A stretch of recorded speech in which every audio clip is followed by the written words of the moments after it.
It's the next day.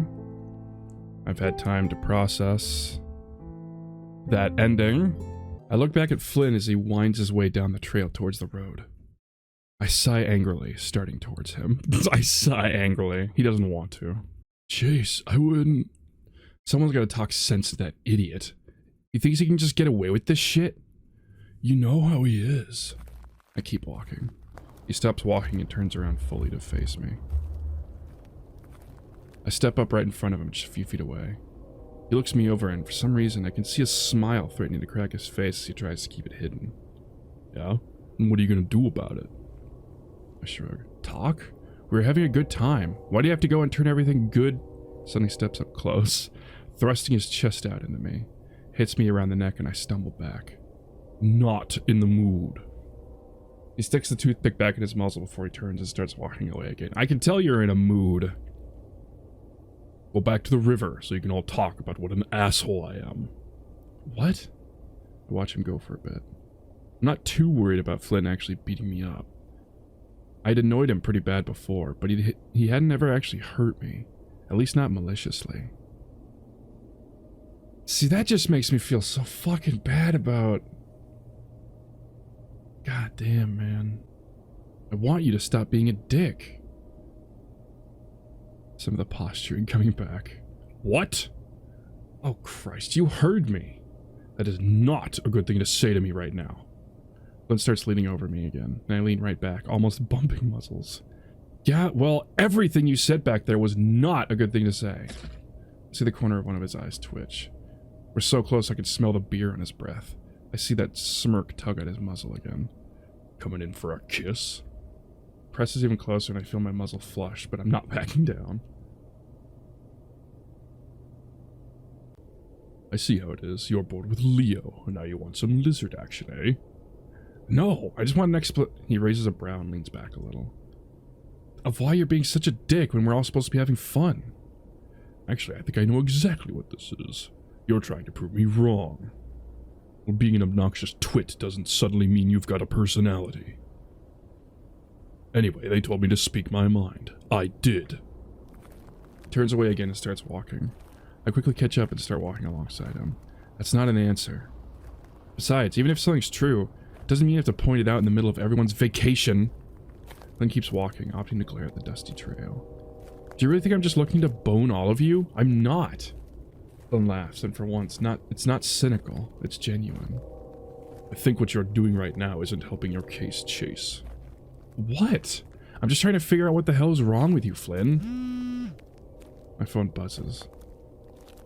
Are you okay? It's a text from Leo. Everything's fine. I'm just trying to talk to Flynn.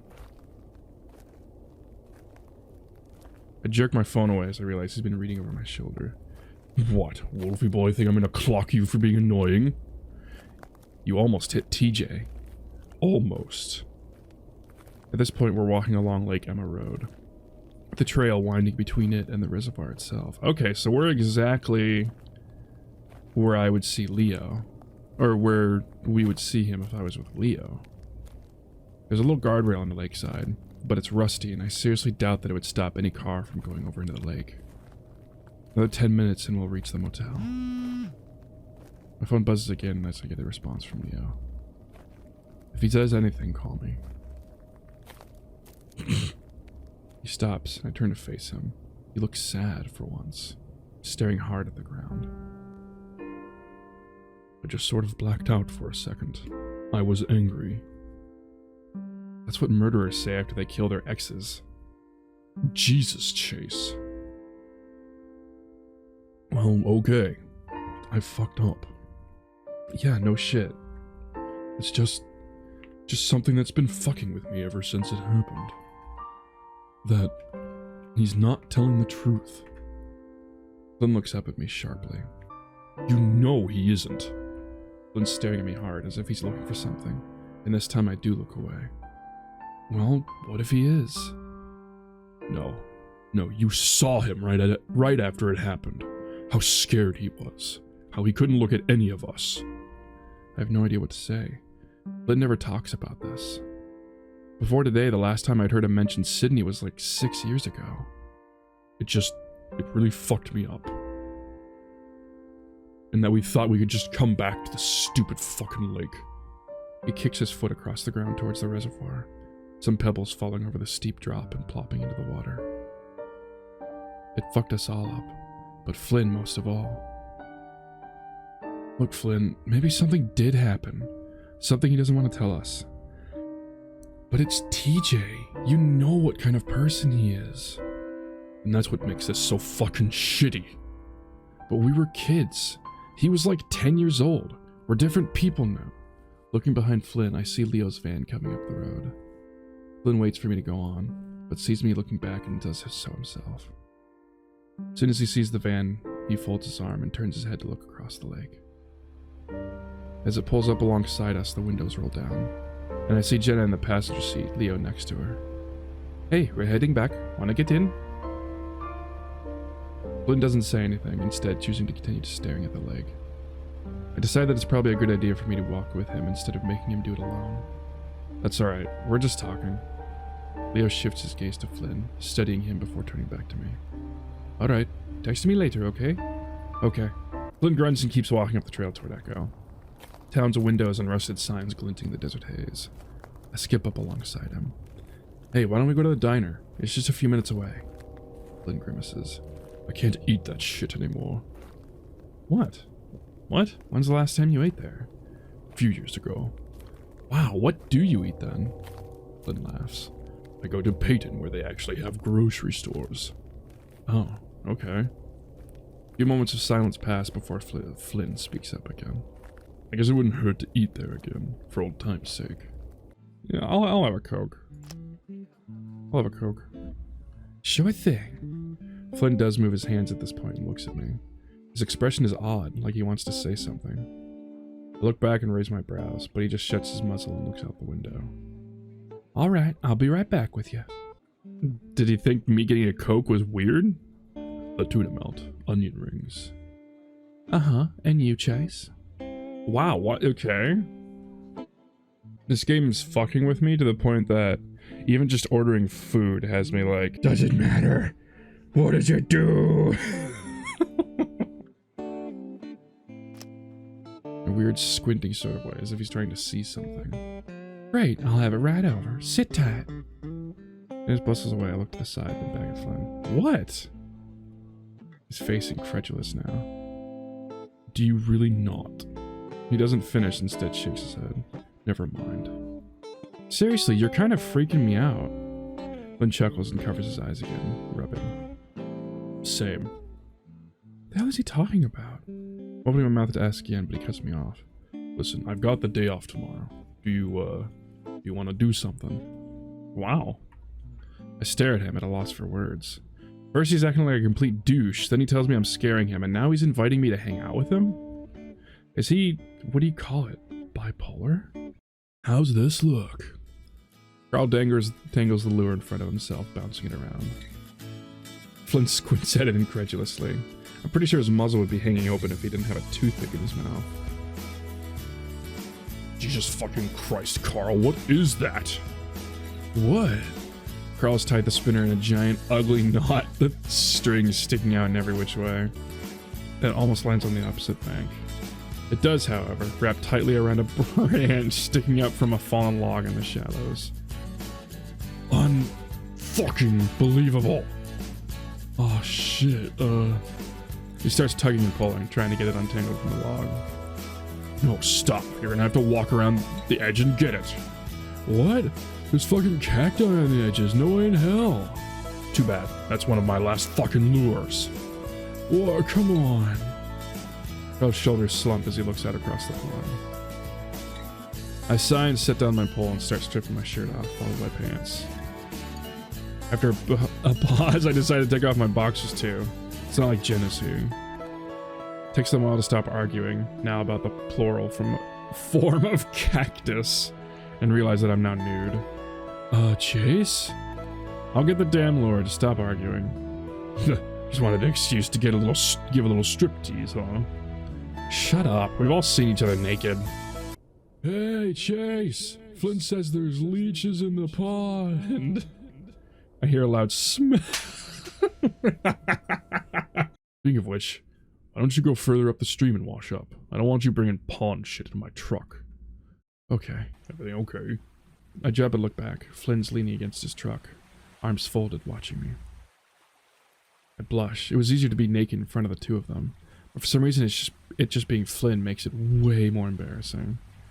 I turn back around, pressing my tail harder against my ass as I wave my arms up and down, trying to dry off.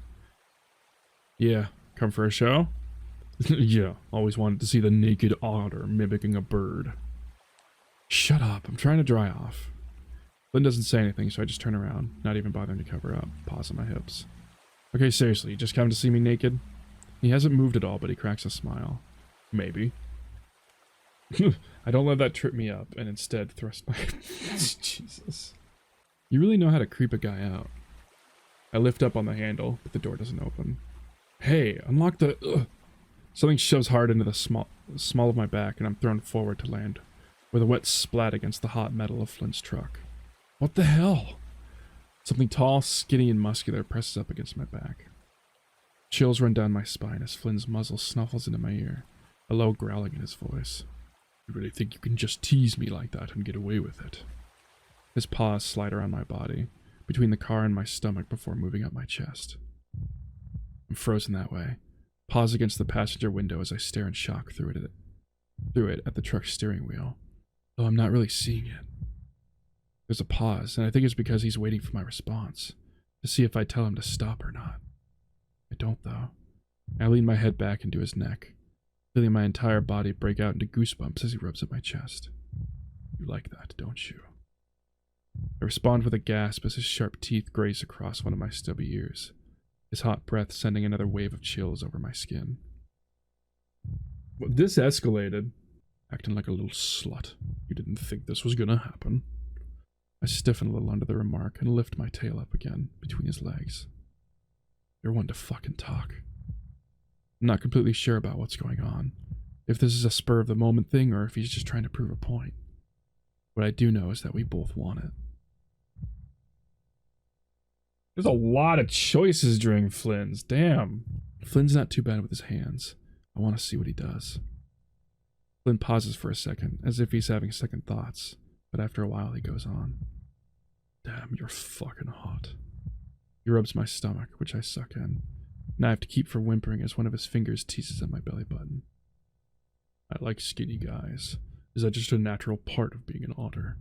I can tell you don't work out. Hey, I still have to keep in shape. I swim.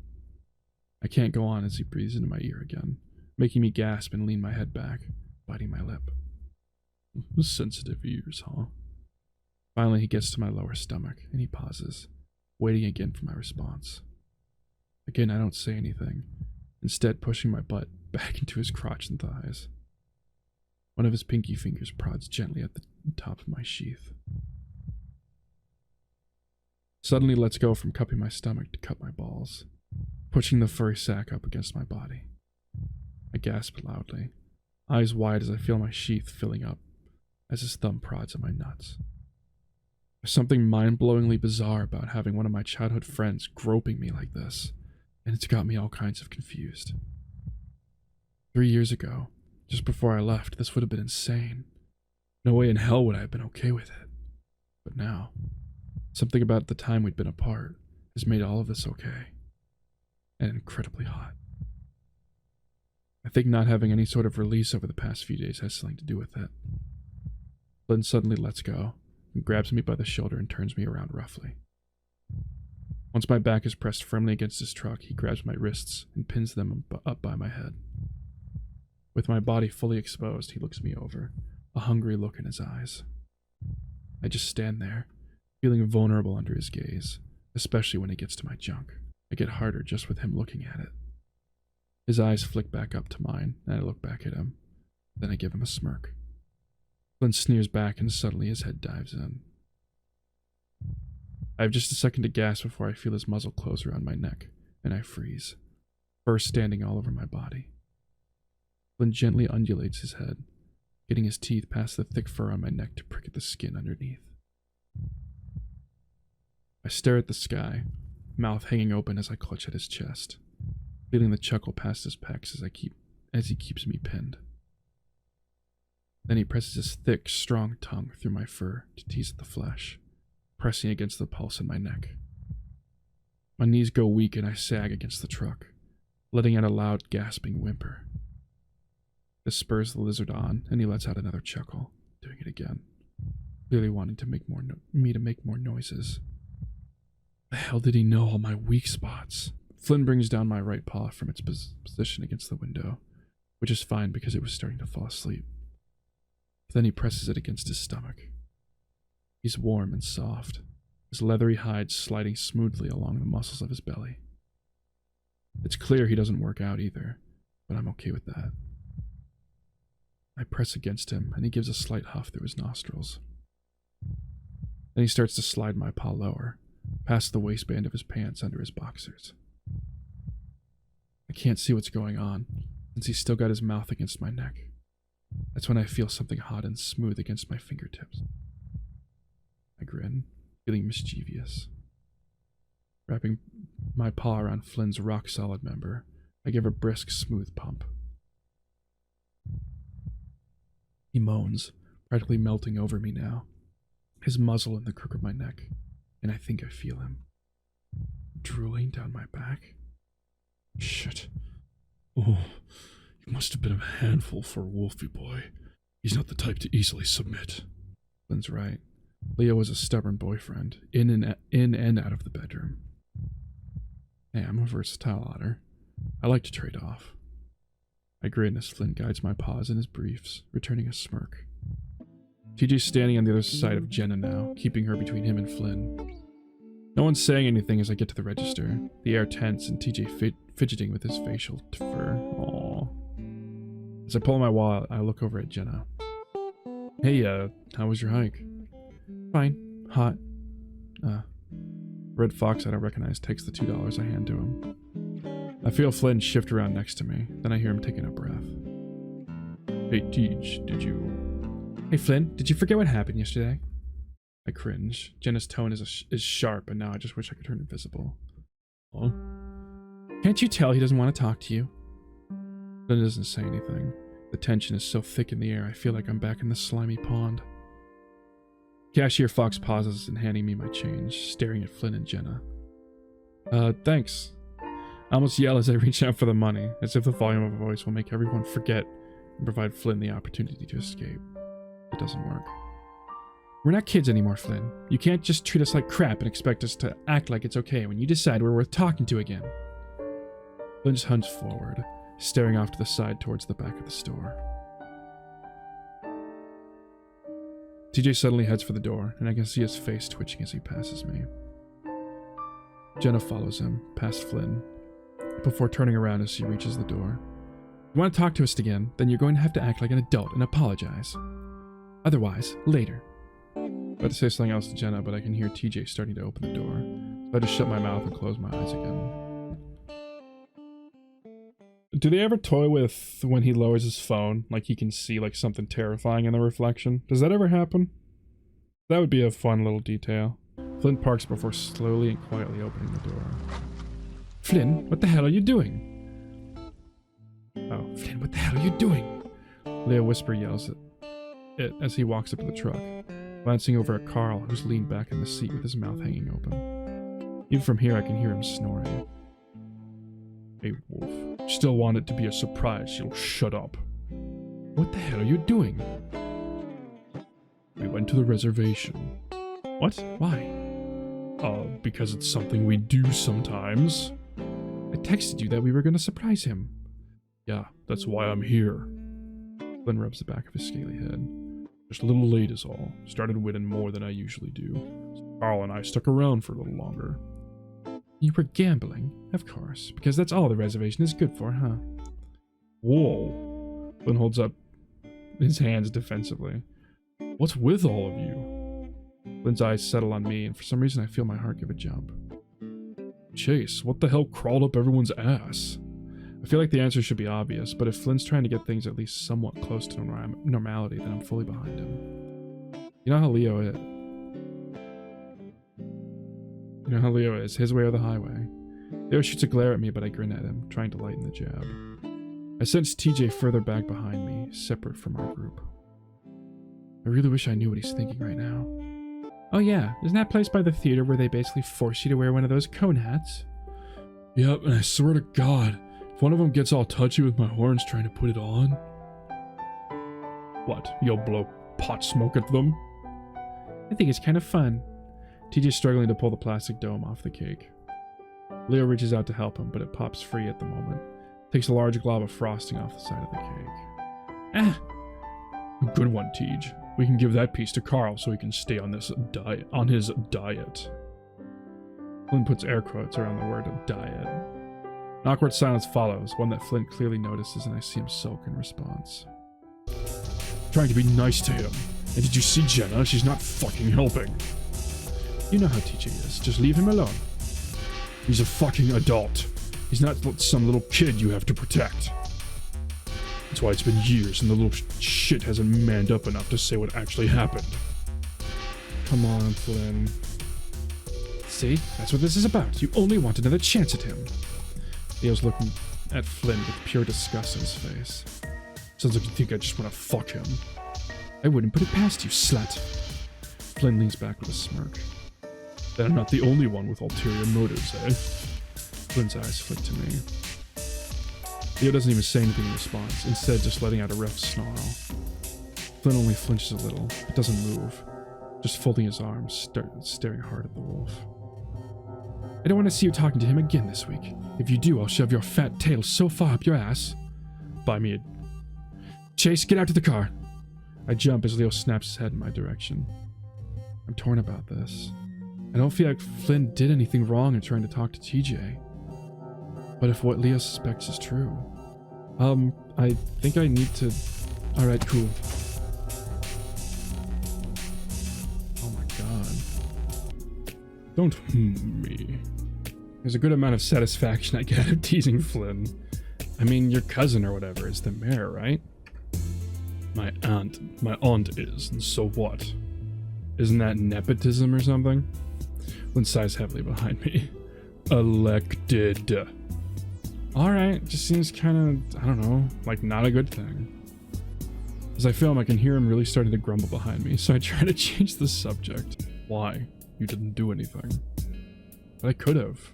And this project is why we're here in the first place, isn't it? Flynn sighs and finally looks up at me. His eyes all the more piercing into the bright sunlight. You know, one thing I can't stand is people apologizing over nothing. What does that mean? Yeah, you can apologize, but in the end, all it's doing is making you feel better while fixing nothing. I glare at him, feeling my face get hot, even more than it is in the desert heat. He shrugs and leans against the car, head tilted back and eyes shut against the sun. I stalk over to stand in front of him, and I can see a smile playing on the edges of his muzzles. Man, fuck you! The last word I jab his finger to his stomach. His eyes fly open and he grunts loudly, doubling over. Jeez, Chase. I fucking stayed in this shithole for you while everyone else is having fun, and this is the thanks I get? Oh, so you stayed behind just for me. Flynn stays curled up, rubbing his stomach. His face is inches from mine, and he's still got that stupid grin on his face. You're an asshole. Aw, Chase, my heart. He clutches at his chest dramatically. More like your stomach. I poke at it again, but he reacts too quickly. His lithe torso bending out of the way. You can't keep your hands off me, can you? I just fold my arms, glaring at him. Flynn finally straightens up, looking around. Well, I'm not going to do a repeat of yesterday. I've got a house, you know. You got a housemate? Well, yeah, don't need the whole house. Saves a decent amount of money, too. We pull in next to a kind of foreign-looking faded yellow scooter. He's new to Echo. You'll probably like him. He's a big fucking nerd. I hop out, the pavement warm against my pads, even though the sun is setting. It looks nice. Kind of like a smaller version of Carl's house. Carl's mansion, you mean? On the way up to the door, I feel his thick tail bump against my own. Though it's soft enough that I'm not sure if it's on purpose. As we go inside, I'm hit with a blast of warm air It's not much different than what's outside. I air out my shirt. Flynn notices and chuckles. Sorry, but you better get used to it if you want to hang around with a Gila. Gila. Which also has a Gila monster. Gila. He can't help it if he's not used to it. Well, he's always bragging about going to college. Sometimes it serves you better if you just get out more. Not sure what to say at this point, but Dax saves me from having to try. Oh, please. Dax just sits next to me on a stool, that warm smile still plastered to his face. Yeah, Flynn here was trying to sweet-talk a hyena a few months back. I see Flynn tense up before he turns around, pointing a knife threateningly at the salamander. Don't you dare. Refer to him as a canine. Like, isn't that something basic you learn in school? Wow, Flynn, really? Flynn turns back around with a huff. Sometimes you forget shit. I'm trying to play it off, but I can see the frills on the back of his head flaring out. He didn't care anyway. We fucked, so fuck off. Daxton rolls his eyes before getting up and airing out his shirt like I did earlier. Well, I'm going back to my side of the house. It's a freaking sauna over here. Next hour is surprisingly fun, even though half of it is spent with Flynn yelling at me about how I'm doing stuff. How wrong I'm doing stuff. He calls it peppers filled with cheese and meat and covered in egg before being fried.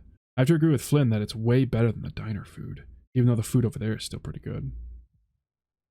When we finish, Flynn dumps the dishes in the sink with a clatter before snatching me up by the arm. Hey! Shut up, Chase. I frown, but allow myself to be dragged down the hallway to what I presume is the lizard's room. Oh my god, okay, escalation. Again. It's small and simple, but what I most focus on is the fairly large bed. He pulls me in to make room to shut the door, before pressing me back against it and kissing me full on the mouth. I open my mouth the moment his tongue prods at my lips. I'm not used to the feeling of something so thin and flexible sliding to my mouth, but it's not a bad feeling. His tongue easily entangles my smaller one. At the same time, his hands grab the bottom of my shirt and pulls it over my head, breaking our kiss. As I lean back against the wall, Flynn's eyes play over my body, clearly drinking it in. I narrow my eyes. Hey, you've already seen me naked. I reach forward, undoing his belt with quick, jerky movements. Flynn doesn't resist and instead stands there, smirking down at me. I give him a smirk in return as I rest my hands on his hips, before slowly sliding them down, pushing the pants down with them. As his tail slides out of the rear, I move my hands around to feel his ass as the pants slide further down.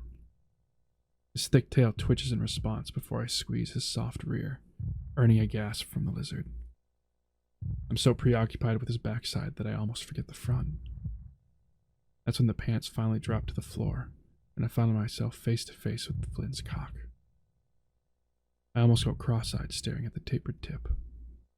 I hear the lizard chuckle above me as he sways his hips, bobbing his length in front of my nose. What's that face? It's like you've never seen a dick before. Ugh. I clamp my muzzle around it, egged on by Flynn's teasing. His hands immediately go to my head, steadying himself as he finally shuts up. I take it all in, almost gagging on the length. I start to bob my head back and forth, suddenly self-conscious, worried that a pro like Flynn might see me for the complete amateur that I am. His reaction, though, says otherwise. He grunts and groans, hips bucking and pressing into my mouth each time I pull back. I look up at his face and I'm surprised to see him looking right back down at me. His eyes are slits, his mouth hanging open as he gasps. I blush and look back down, focusing instead on his lithe stomach, his faint abs standing out just a bit more with each thrust. For the next 5 minutes, the only sound is the gasping breaths from the lizard and the occasional thump of my head against the door. Flynn breathlessly apologizes each time. As it goes on, though, I can feel the muscles in my legs starting to tense up. Fuck, it's coming. Do you want me to pull out? I feel Flynn tense and start to step back, but I slide my hands up his thighs, squeeze his ass again, keeping him firmly in place. If Flynn is still trying to pull back, he runs out of time, as I feel his length jump in my mouth. Oh, fuck. Flynn doubles over me sharply, his head slamming against the door as I take him in all the way and start sucking. His thin body shakes against me, and I try to smirk as I feel his clawed feet brush my knees as they dance around in ecstasy. I glance up at him again and see the top of his head and a hand pressed to the door. His eyes are squeezed shut, and his teeth are bared as he hisses through them. His other hand is gripping tightly into my head fur, and with each suck he grips tighter. After about 3 spurts, his twitching dick finally settles on my tongue. While Flynn is definitely quicker to come, it isn't quite as much as Leo, so I have no trouble getting it down. I see his stomach rise and fall in front of me as he sags and gasps against the door. Oh, fuck, Chase. I don't know what you did, but... Oh, fucker! In the middle of a sentence, I give his softening cock another sonic. He yanks my head back with a hand on my head, his slick dick bobbing from my mouth. I grin, but then gasp as I yanked up to my feet. Flynn turns with me towards the bed, made difficult by the pants around his ankles, and shoves me backwards onto the mattress. He grins at me as he slides his shirt back over his shoulders. Now it's your turn. Steamy. So I'm content to just lay there and listen to his deep breaths.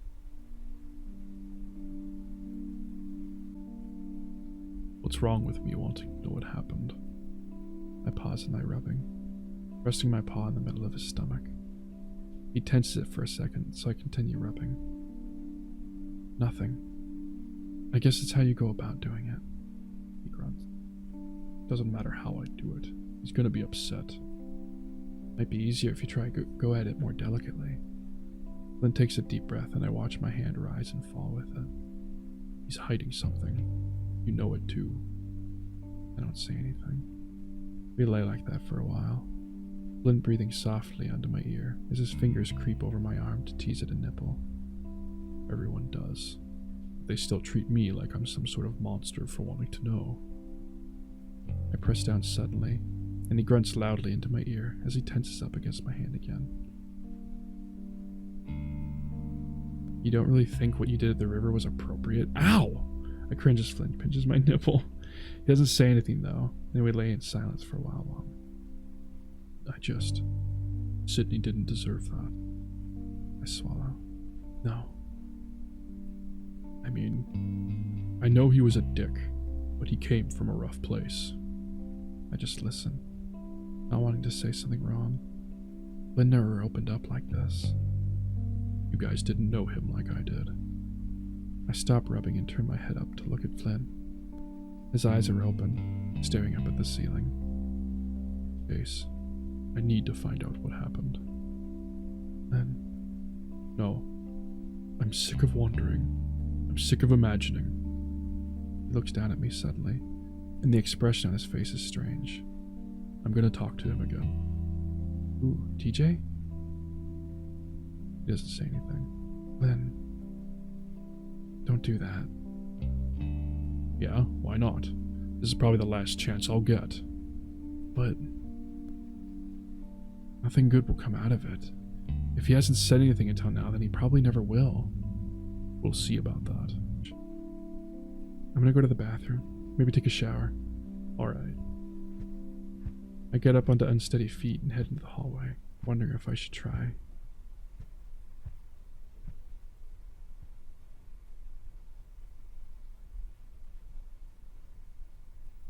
What's wrong with you? I think it's Leo. What? This time Flynn sounds panicked. I'll just tell him I don't know and Carl can say you were there. Don't you think Carl would have told... Flynn suddenly reaches out, grabbing my shoulder and throwing me sideways onto the bed. I stare at him wide-eyed, but he's not looking at me. Instead, he's staring out the window behind me. What? He throws his hand out my face, silencing. Flynn moves to the window, and that's when I notice a big shadow shifting around out there. I scramble to the other side of the bed, heart hammering in my chest. Did he see me? The curtain is covering most of the window, but the foot-long gap at the end is just enough to look in. What the hell are you doing? Why the hell didn't you answer your door?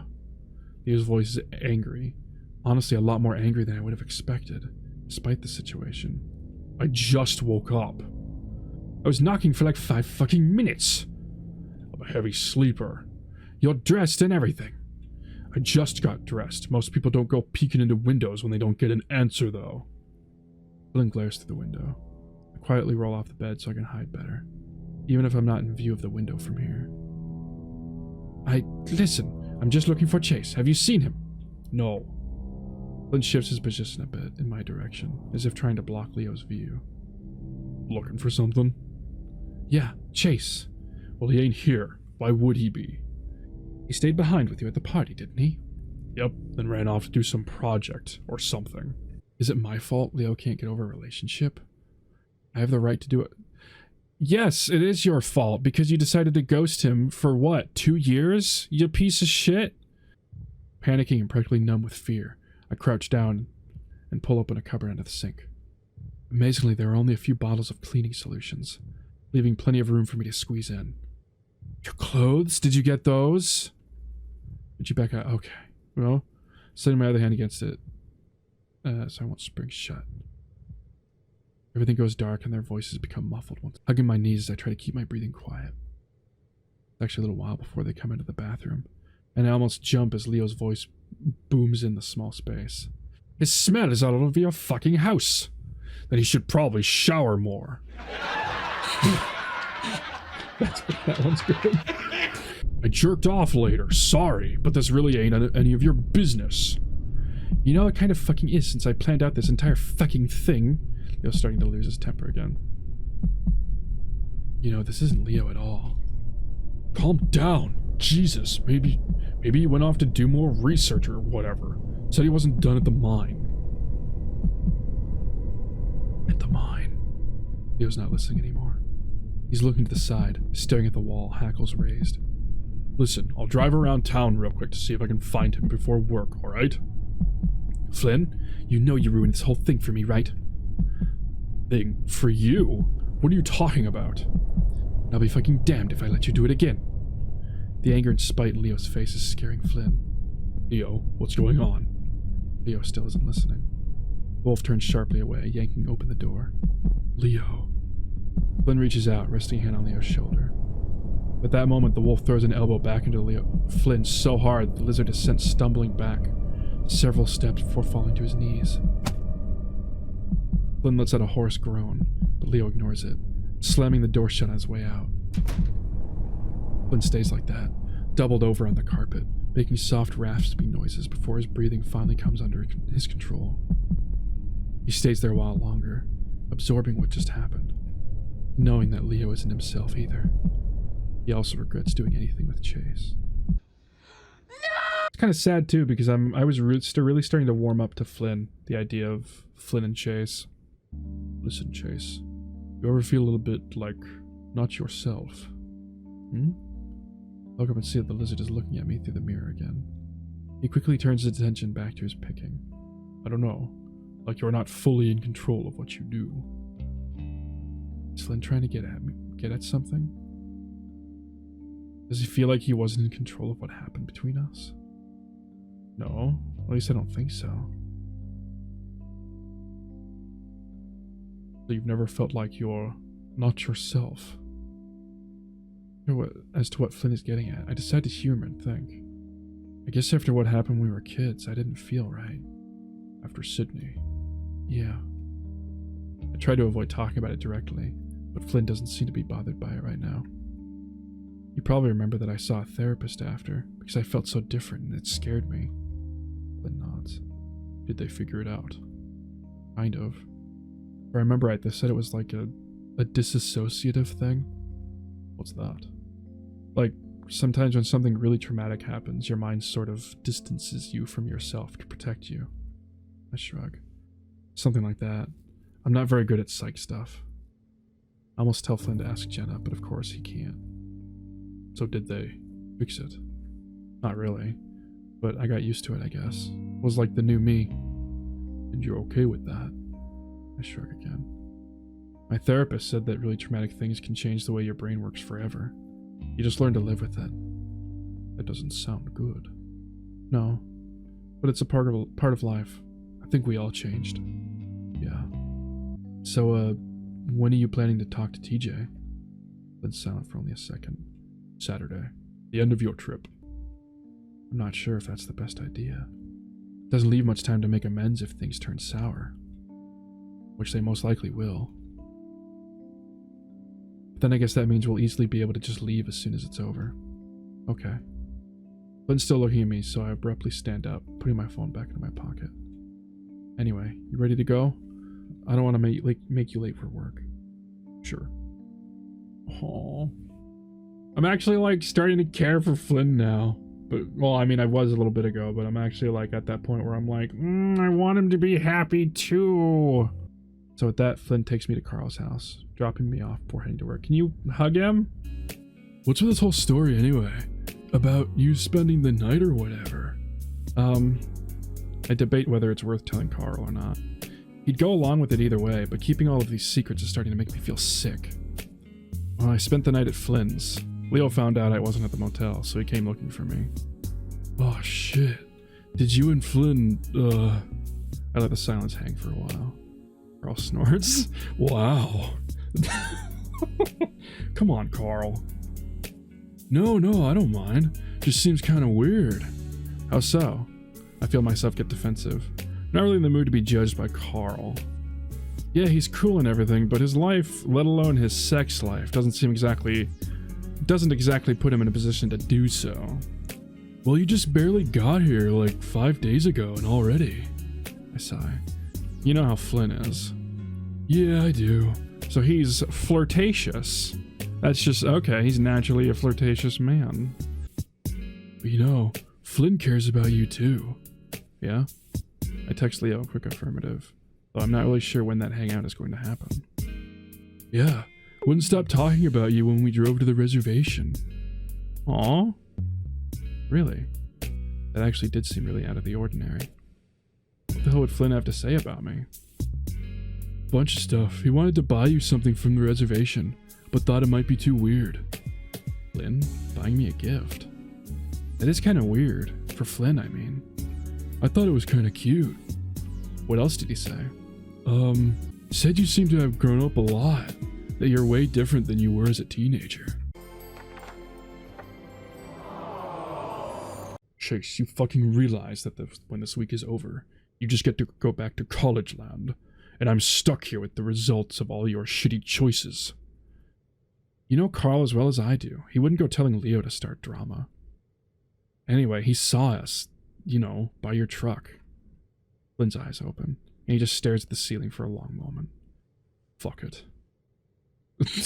Let's get your musky ass set up with a goddamn county guest login, so you can access our GIS maps. Scoots back over toward his computer, beginning to type something in.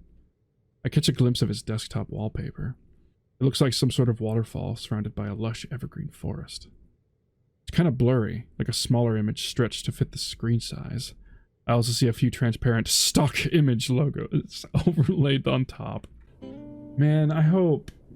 Like, I know how TJ's route ended, but I hope that they just don't end up hating each other by the end of this route. That would fucking suck. Jenna doesn't go if you go. Assuming you mean soccer, but I decide now isn't the time to press him on word choice.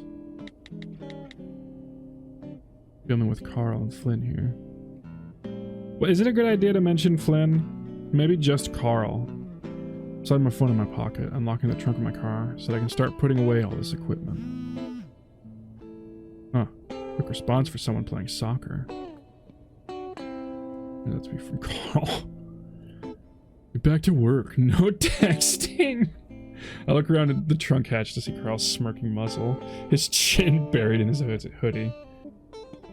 Oh, I'm so sorry, sir. After hitting send, I set my phone down, beginning to lock up the camera in the neon orange University of Pueblo hard case I borrowed. That's, oh, I'm so sorry, Dad. Oh my, Jesus. Jesus. Snickering at this back.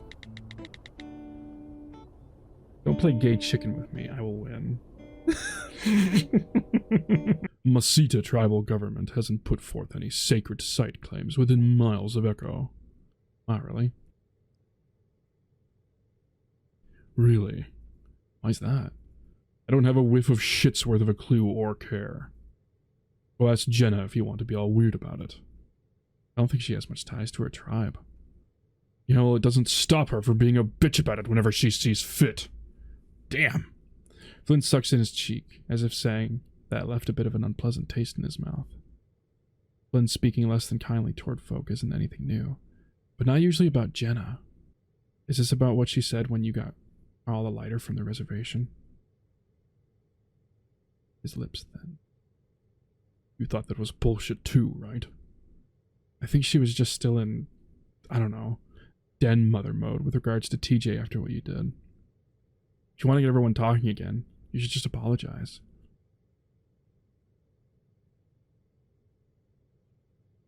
Oh. Okay. That was very unexpected. That startled me. It's not just about the lighter crap.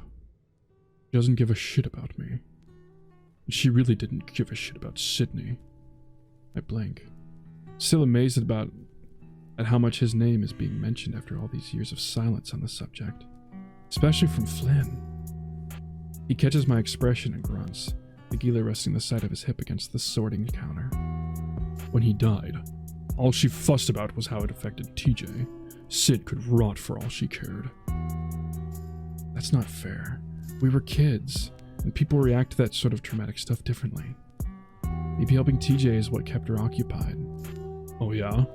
Remember a few months before it happened, when all that shit was going on with Sid's dad?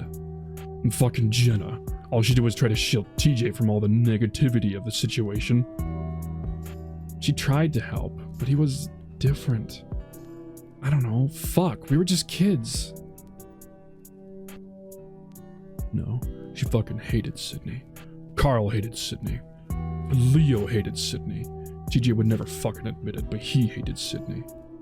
And you hated Sydney. He looks him in the eyes now. I'm quiet for a moment, trying to think of what to say. Flynn, meanwhile, just looks expectant, seemingly waiting for me to blanch and try to defend myself. Sydney was an asshole. He raises his chin some, his crossed arms seeming to squeeze more tightly over his chest. Yeah, so am I. No, not like him. Nobody knew him like I did. You've said that. That doesn't mean the crap he pulled on us, on TJ, was in any way justified. I'm pretty sure he genuinely enjoyed watching people get hurt. Flynn stares slack-jawed before quickly gritting his teeth. He liked wrestling. He liked pirates. He liked pulpy adventure shit. But he did not like hurting people. TJ cried every day, no matter what. He could see a dead fly on a windowsill and start bawling. And you all would drop everything and come rushing to his aid, scorning the shit out of anybody who didn't. We couldn't make jokes. We couldn't tease each other. We couldn't roughhouse. Couldn't even fucking swear without TJ getting upset. It isn't like we could just go hang out with someone else. This is Echo. And Leo is fucking dead set on keeping the group together.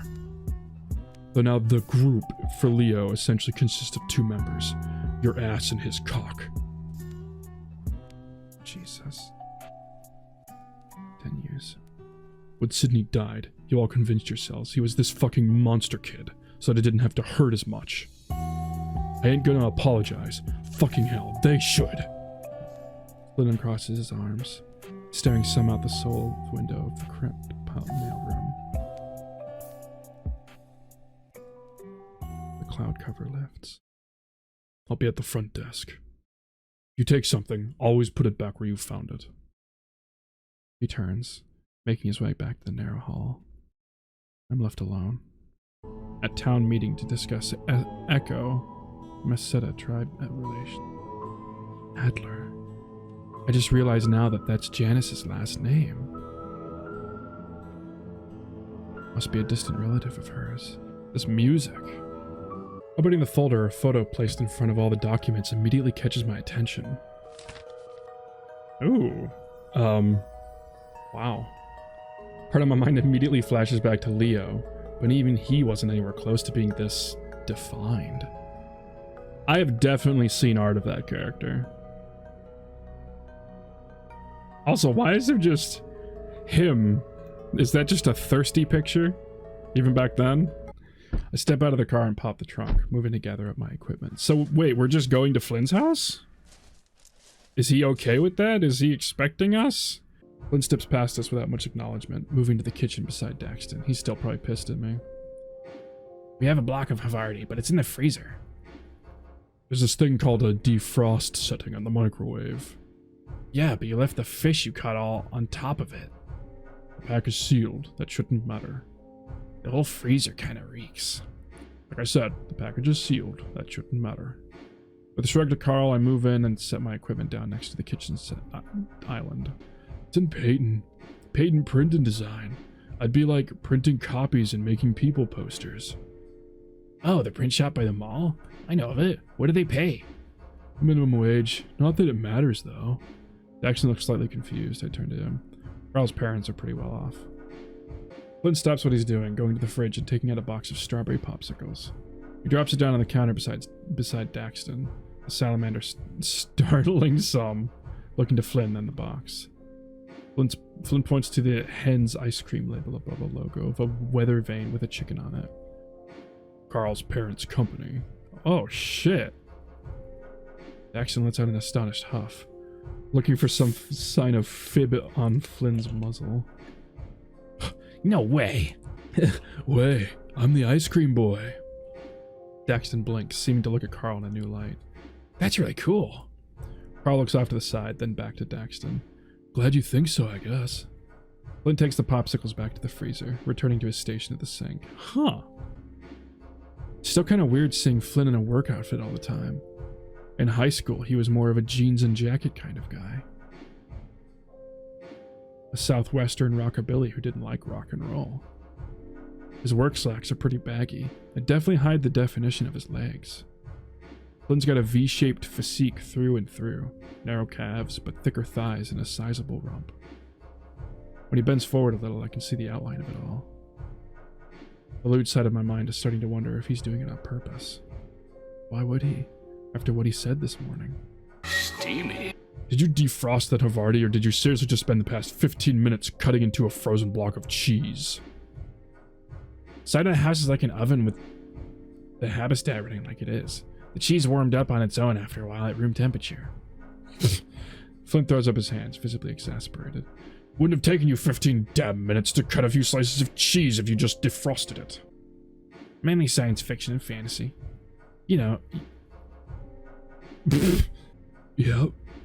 Like, there's one episode from season 6 of Frontier is a really good example of that. It really inspires a lot about what I'm writing in my story. My phone vibrates in my pocket. A message from Leo. Hey, you're not at the motel? A sort of sinking feeling takes hold of my chest. Were you expecting me? He wanted to hang out. I can feel Flynn looking at me from over the counter as I type my reply. With Carl, Daxton, and Flynn about to eat dinner. Ugh. When I look up again, Daxton is still chatting away to Carl about the Adastra episode, but I'm not really paying attention anymore. Serving up the steamed vegetables and the fancy cheese bread fresh from the oven. The bread looks a little burnt around the edges, but maybe it's supposed to be that way.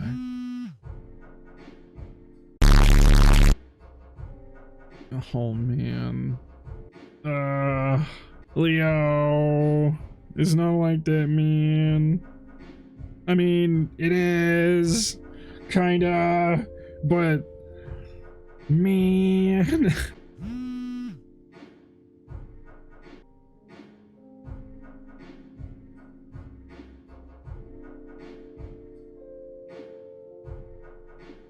What's up?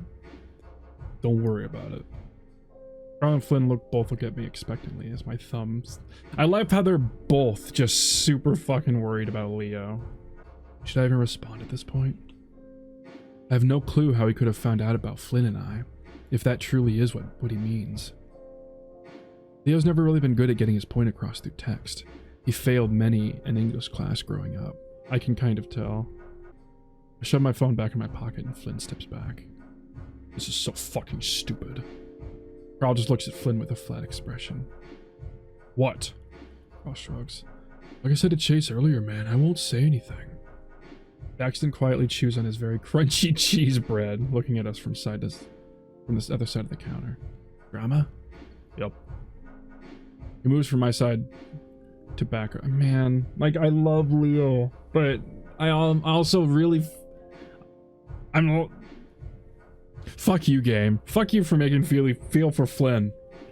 I hate you. Stupid game. Daxton's stuck having to deal with us filthy casuals tonight. Again, sorry. That's not what I meant. No, I know what you mean. You dig it because you grew up with the original shit, and you have all sorts of fuzzy feelings about it. I'm actually kind of surprised to hear Flynn chime in. Yeah, I mean, looking back, the original series is pretty dumb and cheesy. Is Flynn getting in on this? But it wasn't for you when you were a kid, or the tit dirts who watched it back in the 60s. Yeah, dude, back when we were kids, Leo's dad would get us all a bunch of random VHS tapes from the thrift shop in Colville every now and then. Like really dumb kung fu movies or straight-to-video slasher flicks. Fuck yeah, dude. Sometimes on summer nights, we'd gather at Leo's place and watch a bunch of them until almost morning. They were all terrible. It was great. I find myself smiling a bit. I'd almost forgotten about all that. Oh, jeez.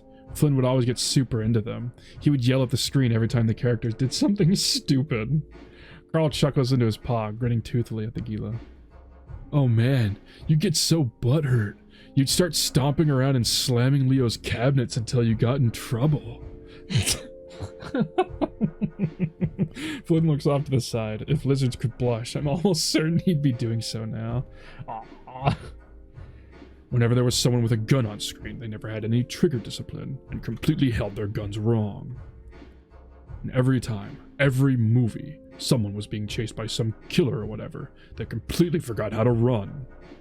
Oh yeah, you kept count of how many times everyone tripped. You had a little notepad with your trip tally. Trip tally. Oh my god. Trip tally. How? That's so good. Oh my god. I want to do that now. Flynn, that's so genius. A trip tally for horror movies. I fucking love it. Oh my god. Oh, look at that. It's the same artwork. That's so cool. I like how it's just someone put a Dastra on their TV and just and then just took a picture of their own house. That's essentially what they did here. Captain Amicus lands on our planet in the year in 1986. He's looking for technology to stop an uprising in the future. But, Dax, shut up. No spoilers, dude. Alright, fine. They don't. We certainly aren't. I glance over toward Flynn, who's digging in his pockets for his phone. Is that Leo?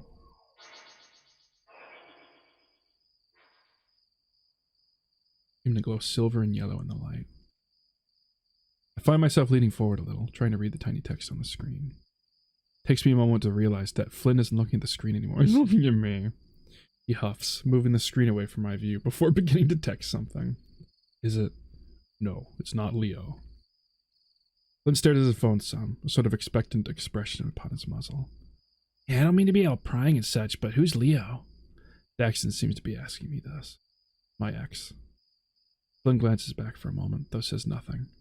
Oh, Leo's a guy? Yeah. Cool. After finishing his text, he hastily shoves the phone back into his pocket. I'm heading out. He pushes himself up from the couch, unruffling his shirt before meandering over toward a bowl in the kitchen to get his truck keys. Wait, what? Oh, come on, slithead. Daxton briefly snarks at Carl's turn before Yeah, this is actually pretty fun. Where are you going? Out. You should get back to the motel before the others start bitching. I feel my face grow hot, my fists starting to clench. Hey, maybe drop the mysterious act, asshole. Flynn just heads off to the front door, swatting his tail against the kitchen island, and flicking me off as he exits. Flynn! He's out the door without further comment, and I can hear the chirping sound from his truck outside as he unlocks it. Fucking moody, right? Think something's up with him? Carl shakes his head. No, he's just trying to look cool. It isn't working. Dude gets uncomfortable with casual social stuff, I think. He's 25 years old. This is bullshit. I wish he'd just be straight with me. Daxton snickers, though quickly shakes his head. Yeah, because he said, because I'm getting a crush on... Yeah, Daxton. What? So I'll wake you in the morning. Gonna get a beer, BR... Why say BRB out loud? I shut my eyes and hear their trademark Adastra music resume. Large paw gently pats my shoulder, followed by audible hoof claps on the kitchen floor behind me. Aw. Genuinely caring. Uh-oh. I stare up at the unmoving ceiling fan above me. In the dark, everything looks all grainy. Seems like the lights are still on, but the dimmer is so low, they might as well not be. Must be a salamander thing. Speaking of, him and Carl aren't here anymore? I try to recollect how much time has passed since I closed my eyes. Feels like just a minute ago.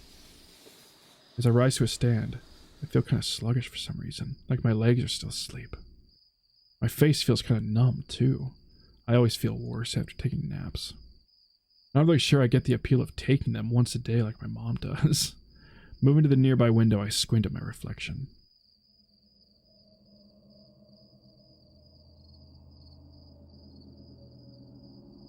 I actually hate that. I actually hate that. I actually hate that. I actually really fucking hate that. My phone vibrates in my pocket. Leo. I'm coming. What? So I seem to have caught a case of the Flynn. My texting dexterity is awful right now. Everyone left. I think I'm alone at Flynn's now. While I'm at it, I also send a quick text to Carl and Flynn, asking them where they are.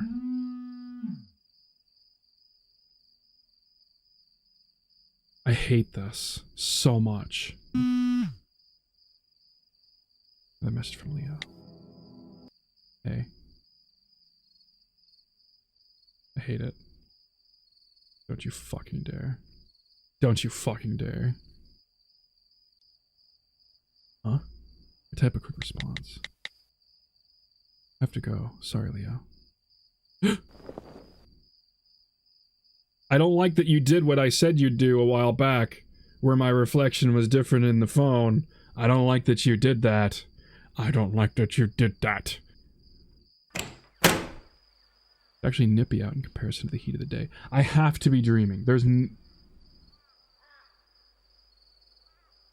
sheet clouding covers about half the sky above, and there's a tinge of humidity in the air, which is surprising. Usually we get less than an inch of rain this time of year. Leo again. Are you serious? Put my phone back, getting my keys out. Wait a minute. Why was it normal now?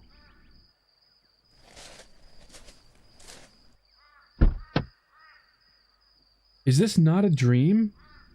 Once inside my car, I put the keys in the ignition, enough to keep the inside lights on while I fiddle with the GPS. 33 South Alloy. Got it. Looks like it'll be about a 20-minute drive, according to this thing. Dude! Oh, where are you going?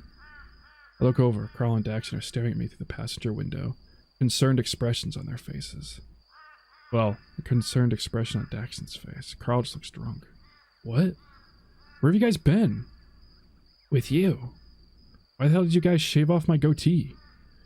Dude, are you, like, allergic to Havarti or something? It was actually Gorgonzola. That Havarti Flynn wanted was sketchy. Carl smiles lopsidedly at Daxton. Dastardly. What are you... I reach up to grab my chin, feeling the familiar scruff of dark brown hair upon my paw pads. I feel my heart start to thump heavy in my chest. What the hell? Daxton opens the passenger door. You sure you should be driving? You're kind of wigging out, no offense. I angle the rearview mirror down towards me. Sure enough, there it is on my chin. I'm sorry, I could have sworn that it was missing earlier. Well, you were sleeping. It could have been a nightmare. Salamander reaches out into his pocket, and to my surprise, pulls out Flynn's phone. When did you grab that? Daxton cocks his head at me, holding up the phone. Right after we looked at it? I rub my forehead. Were Daxton and Carl really inside the house with me earlier, and I just didn't notice them? You okay, Chase? Nervous about talking to Flynn? Just pretend he's in his underwear. Then intimidate him with your erection until he's no longer mad. Graham nods saggily, giving me a bit of a serene look. Stare back at him. That's how the gays work. I read it on the blog site. Cadet Hunter and Lieutenant Daxton, prepare to beam out. Thanks, Captain Carl. Make sure to, scan for life signs and report any anomalies. Oh, God. Daxton exits the car in embarrassment. Oh, no, man. Lieutenant Daxton beamed out too early. His particles are destabilizing. Jesus, I hear enough of this stuff moderating the roleplay sub forum. I don't need to hear it in real life. I haven't seen Flynn yet, have you? It's hard to see in here. I sort of assumed salamanders had better night vision. No, not yet. More text from the evil X. I glance up at Daxton in surprise, the salamander having turned to face me. Again, I'm wrought with how fucking eerie his bright eyes sticking out of the blackness and staring right at me is. He's not evil. You folk all get super antsy every time he texts you. Like, an X is just that, an X. You don't gotta worry about them anymore.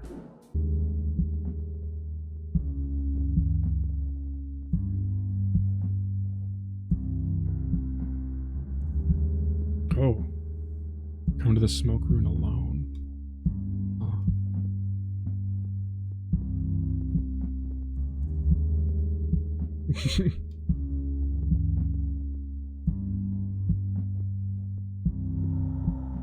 Oh shit. Oh my god. Daxton just found somebody. What? Daxton's attention snaps so quickly back to Mike, it's almost comical. I'll be right back. You can text Carl or something and ask if he wants to come in. Well, Daxton's gonna be entertained the next while. With a quick check, I realize the floors are wood, just laden with a layer of dust, grime, and peanut shells. The smell of spilled beer, cigarettes, and sweat is a combination of the likes of which I've never smelt stronger. I turn and Ryan's only a few feet in front of me, standing in the middle of the room with Casey. They're fucking. Undone. So you showed up. Flynn limply gestures to his surroundings, right as Ryan bucks. Yeah, I see it, Flynn. Suddenly, Casey grabs Flynn's shirt, nearly yanking him over.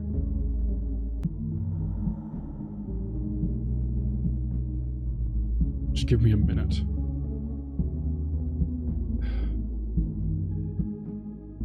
I mean, I'm not gonna say...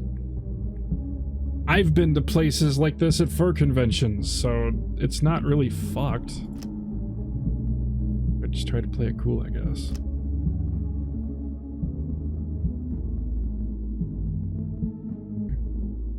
And keep your nose in your own business, you know that.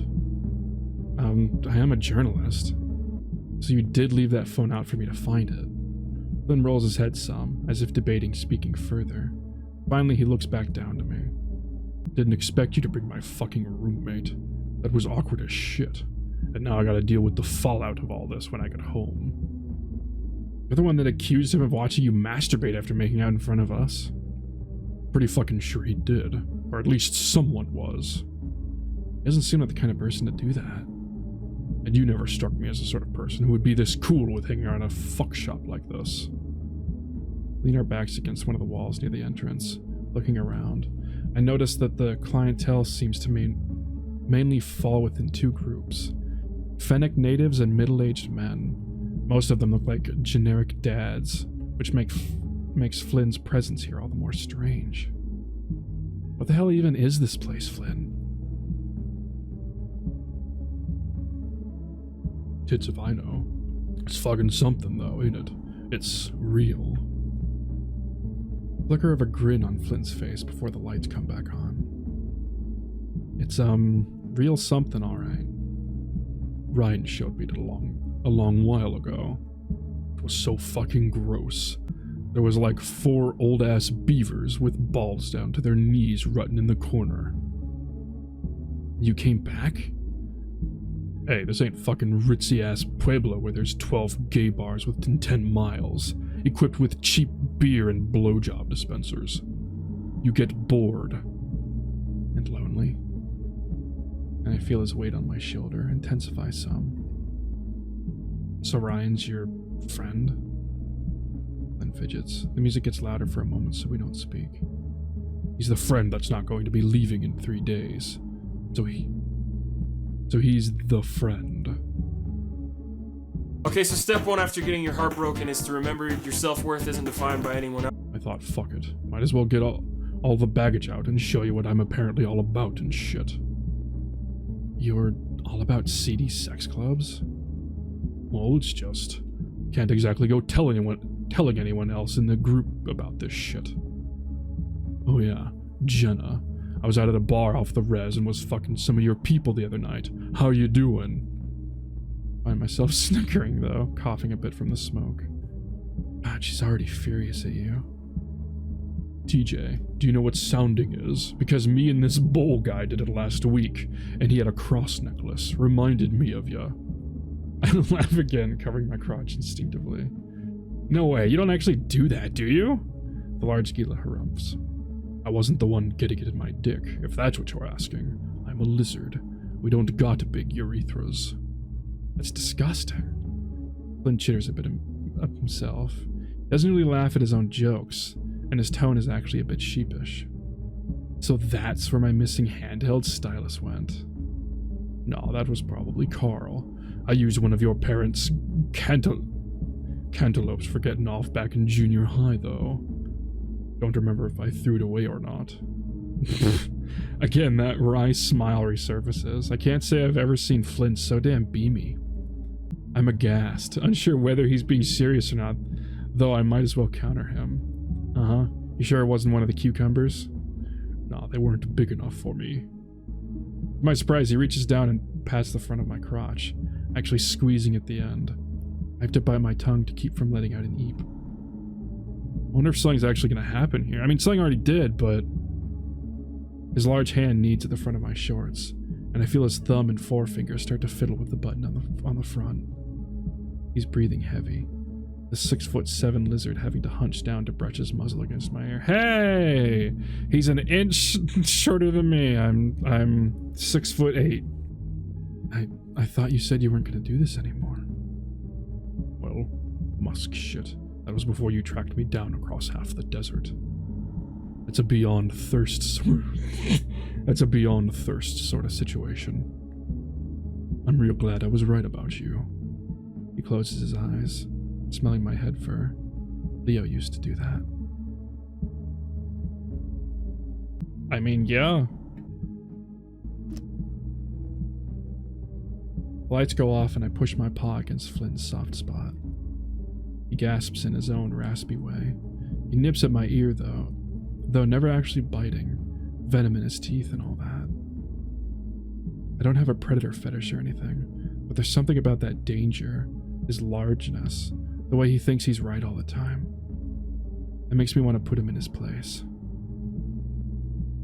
Flynn grasps my wrist, his gaze taking on a lurid quality. He tugs me along to a small corner of the room with little lighting. A red patchwork curtain hangs from the ceiling. The fabric sways from a plethora of ground-mounted fans. They seem to be there to create some semblance of a breeze in the otherwise hot and stuffy environment. I lose track of where Ryan and Casey are, though their absence isn't exactly missed. Flynn turns, sitting on something that I can't exactly see. I grin, trying to show off what passes for fangs. I mean, I'm an otter, so I'm technically part predator, right? True. But Gila removes his shirt, never taking his eyes off me. I do the same, trying not to imagine the leering eyes and clustered grounds around us. This is for him, and him alone. I can hear him breathing, even with the music. He's practically panting. He wants it. He wants me. Next thing I know, I feel the warmth of his breath on my muzzle, then the familiar moistness of his maw meeting mine. Flynn worms his tongue into my mouth, and I bite on it gently. He rumbles, and I hear the audible thwap of his large tail swatting the curtain. He still tastes like the cheese bread and beer from earlier. I can do this. I wriggle one of my paws free, grasping Flynn's. With some coaxing, I bring it down to my groin. I don't even need to say anything. His fingers are already unbuttoning the front and tugging down the zipper. Jesus, no going back now. I see the pinkish flesh of my own prick, it coming free from its confines with an almost comical bounce to it. Flynn makes some kind of noise I can't quite make out, then mutters something about coming off. It takes me a second to realize what he's saying, the gila pulling out the fabric of my musty-ass shirt. Oh yeah, good idea. With a few quick tugs, I'm bare-chested. I let the shirt fall to the floor. I'll worry about it later, but I'm not going to see it again. Flynn crouches down some and pushes himself closer, sandwiching my prick in between us. I sway my hips, grinding the tip around his belly button. An older man at the other end of the room yells something in another language, and someone turns the volume up on TVs. Can't tell whether the moaning is coming from Flynn or the porn now. I think I see him roll his eyes. Really nice ambience here, yeah?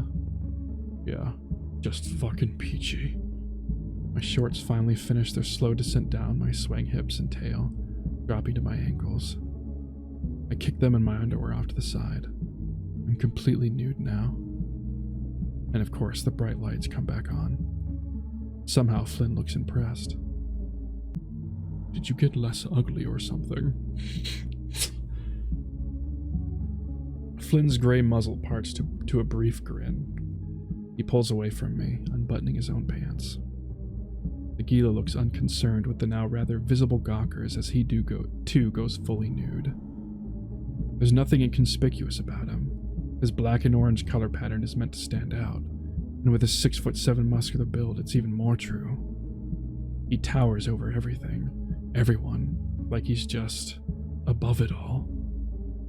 Meanwhile, his length looks like it's practically leaking, it already slick with the lizard's pre-cum. Flynn turns, lowering himself to his hands and knees despite the filth.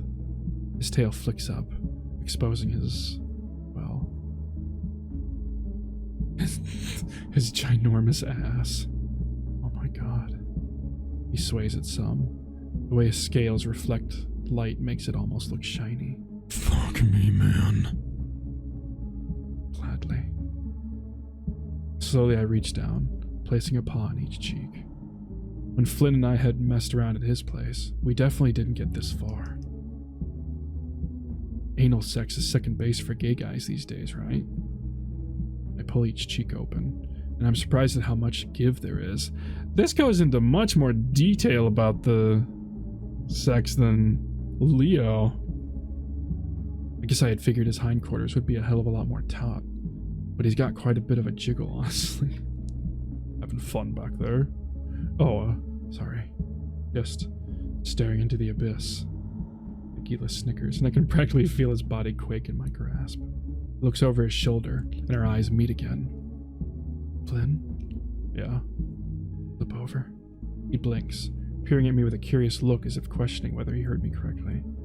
After a few moments, he rolls over. I place my paws on his soft underbelly, and his knees pull up instantly. Flynn practically hisses in reaction.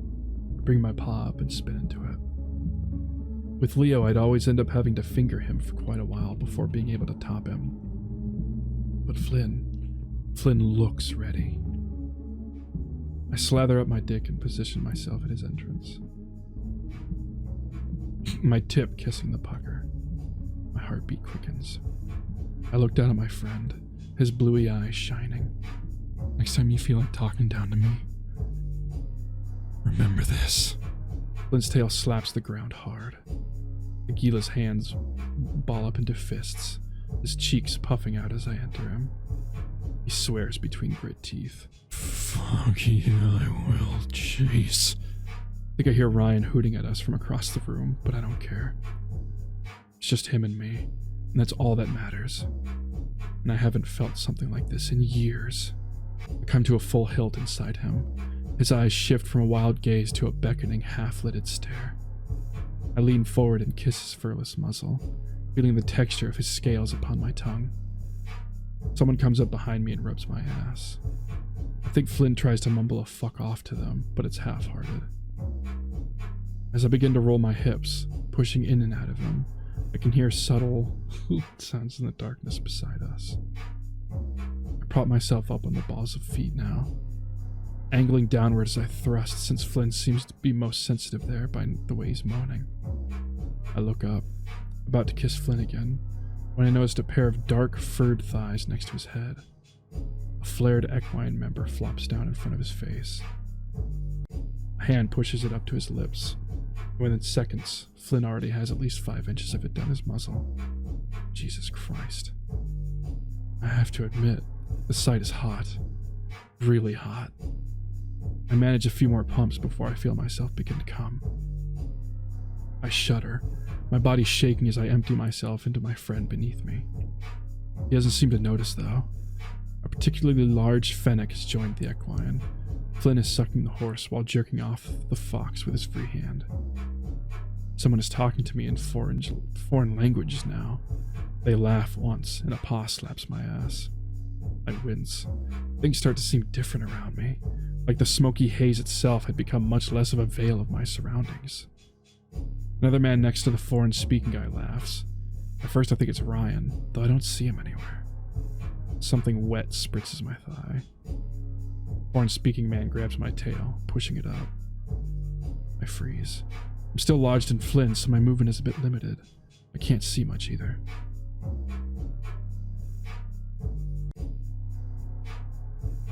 Scrambling forward in the darkness and tripping into Flynn. Don't stop. His free hand grabs onto my chest fur, large Gila trying to keep me put. Foreign voice behind me now sounds more terse. He calls me Chula, and I'm instantly reminded of Leo. But it's not him. It's a complete stranger. All these people standing around me are complete fucking strangers. And when I look down at Flynn now, the way he's acting, he may as well be a complete fucking stranger too. My face burns like it's on fire, but my heart feels like it's stopped. I yank Flynn's hand away from my chest, falling beside him as I try to gather up my clothes. He reaches for me again, though I'm out of range. I manage to get a hold of my shorts and underwear, and I quickly pull them on. Spot the familiar blue fabric in one of the equine's hands. He's wiping off the end of his knob with it. It's something I can't really understand, thanks to his drunken slur. I'm covered in the filth of this place now. I can even taste it. I clutch the soiled shirt to my side, watching Flynn squint at me over the shaft of a cock. Fucking come back. He trails off as the foreign person takes my place, pushing his prick into the Gila. Staring at my friend from 10 feet away. No. Fuck you.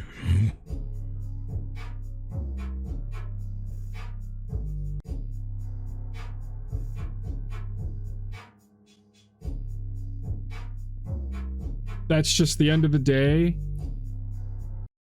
Like, I understand where Chase is coming from. I definitely do. I did shit like that all the time when I was younger. I would go to furry conventions all the time, specifically for sex. And I know that's like a fucked up thing. I just kind of know where he's coming from. Oh, it's complicated as fuck. I hate it all. Fuck you, game, for doing all this to me. What about me? One of Leo's ears flicks to point in our direction. Chase was just telling us about your masochistic tendencies. God damn it. Leo stops what he's doing, looking at us with slightly widened eyes. My what? Oh god. I cover my face with my paw. I wouldn't say I'm into that. You shouldn't be talking about people behind their back, Chula. Carl! And, oh, hi. Oh shit, alright. Daxton, I didn't expect you. Where's Flynn? Oh man, did he come home? Oh, I hope he didn't... Like, I get it. I hope he didn't go home with Ryan. Like I was saying, my dad owns that place. I'm Leo Alvarez. Leo... Oh no, don't act weird, Daxton. Don't you dare act weird. Leo extends out a paw, though with less gusto than TJ. Leo. I see Daxton's gaze flick to me, his lips pulling a bit tighter on his smooth. He takes the paw, shaking it. Judging by the look on your face, you heard of me. A wee bit. Oh, good, I hope. Ha! Leo smiles lopsidedly. Not... Daxton, could you... Get the fuck out of my sight before I demolish you. The thought strikes me that tomorrow's the day Flynn plans to question TJ. Oh, shit. I don't think anyone will be in much of a hanging out mood after that. Maybe I should warn him? After yesterday, I don't know if I should give a damn what Flynn wants. Oh, come on, man. You're angry at Flynn? Wait, why are you mad at him? I'm so confused. Why is he mad at Flynn? Flynn technically didn't do anything wrong, anyway. I mean, I guess maybe in the eyes of God, but, you know, he didn't do anything wrong to Chase. Buns and booze are in the cooler. As if rehearsed, Jenna picks up a small plastic cooler from beside the table. She rips open the packaging and distributes the buns accordingly. Is it just alcohol in there? TJ sounds disappointed. I got you some juice pouches, Teach. Don't you worry. Yay, thank you. That's why I give him that voice. Because he's adorable. He shoves his phone into his pocket, smiling down at me all the while. He does enjoy that height difference, doesn't he? Something in the back of my mind seems to whisper, not as tall as Flynn. You're starting... Yeah, that's the reason you're not... Okay. Mm-hmm. You're hardcore crushing on Flynn now. Instead, he just turns, looking back toward the corner. Leo, is everything alright? What happened to you, Chase? The question takes me off guard. I was expecting the worst, but the general nature of it has me confused. What? He turns, looking over his shoulder. Why are you doing this? Did I do something? Serious-like, Otter. Tell me now, please. I don't understand. You haven't done anything wrong.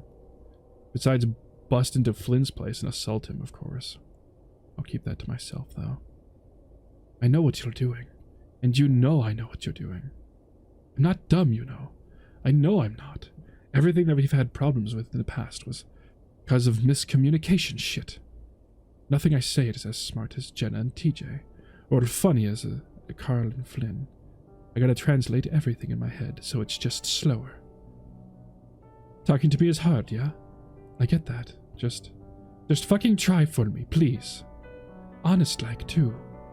He looks at me, his chest rising and falling with some quickened pace. I slowly step to the side, resting my back against the wall and sliding down to a sitting position. I sit crisscrossed and stare at the gap between my legs. You're not hard to talk to with. You're not hard to talk with. I am. Chase, just say it. Without thinking, I do. I had sex with Flynn.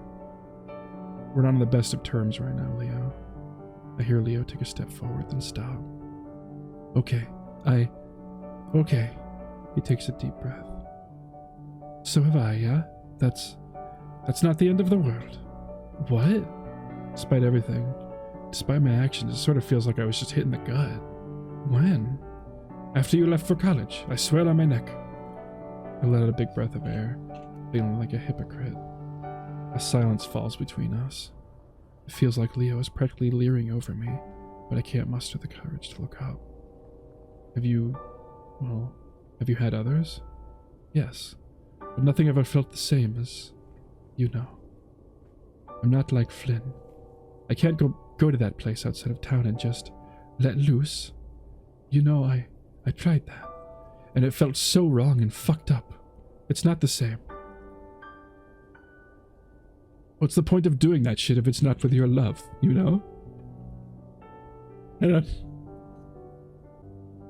I'm not talking about that whole cultural-religious mirada, where you gotta marry and all that. Because I know how Flynn ticks, and I know how I tick. It's completely different, yeah? I hear the floorboards creak beneath his feet, the wolf shifting his weight from foot to foot. I just thought you were like me in that sort of way. Well, Flynn, this is nothing. This is just a notch on the wall. I cross my arms over my chest tightly, feeling cold sweat on my neck. You show up for the first time in years, and it's like you don't want to do nothing with me. I get it, you know. I'm good at sports stuff and car stuff, and none of you gave a shit about any of that, and that was fine. Just roll your eyes at Leo. I just liked having my friends around, all of them, but especially you.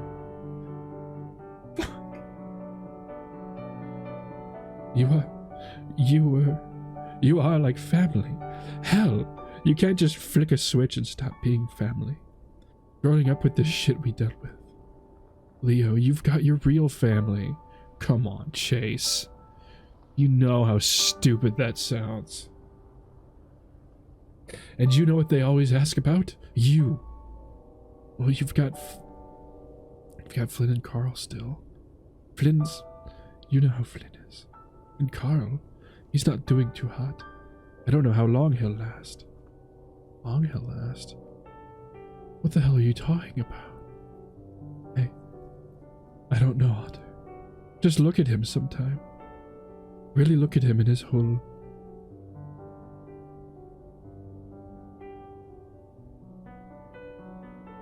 You all left and it was never the same.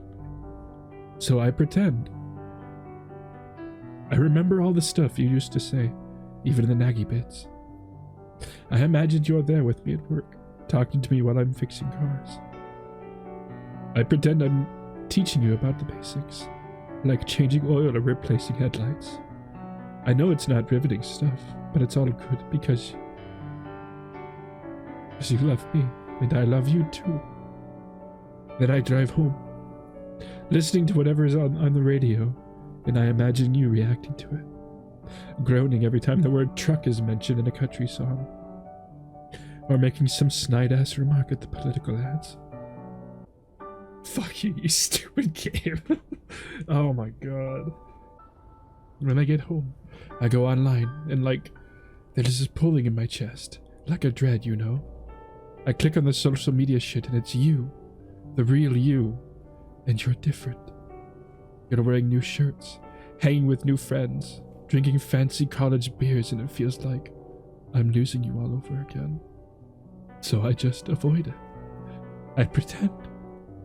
I pretend that we're drinking together on the patio as the sun goes down. I pretend that you're watching me play my games.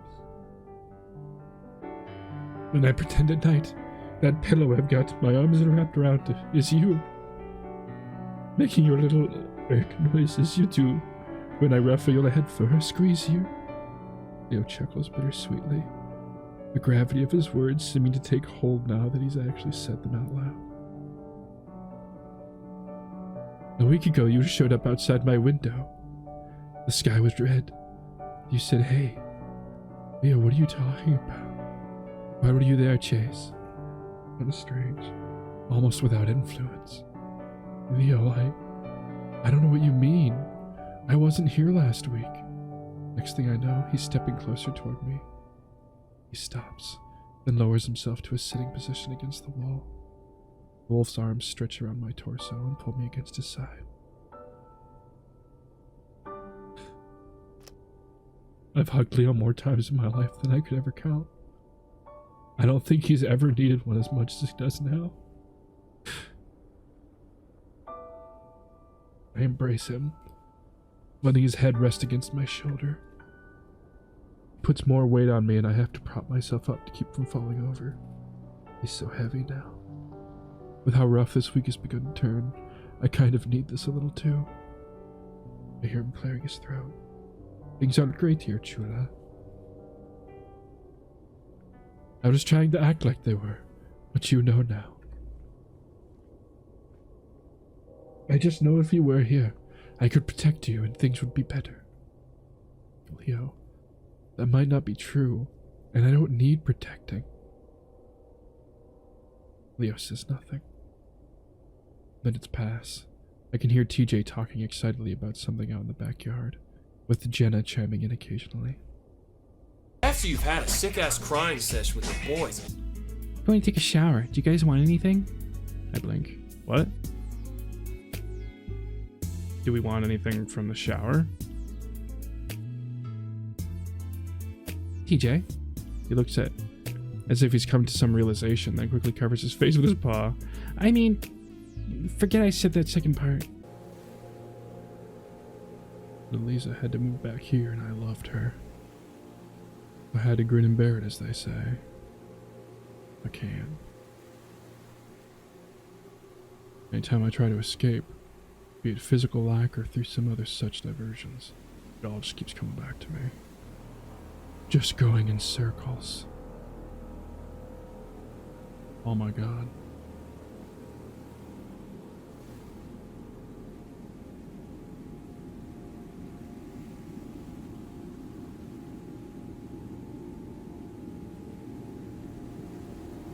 With my vision blurred with tears, it's clearer than it was before. The face. Dad begins to move again, bringing the rifle end up to his chin.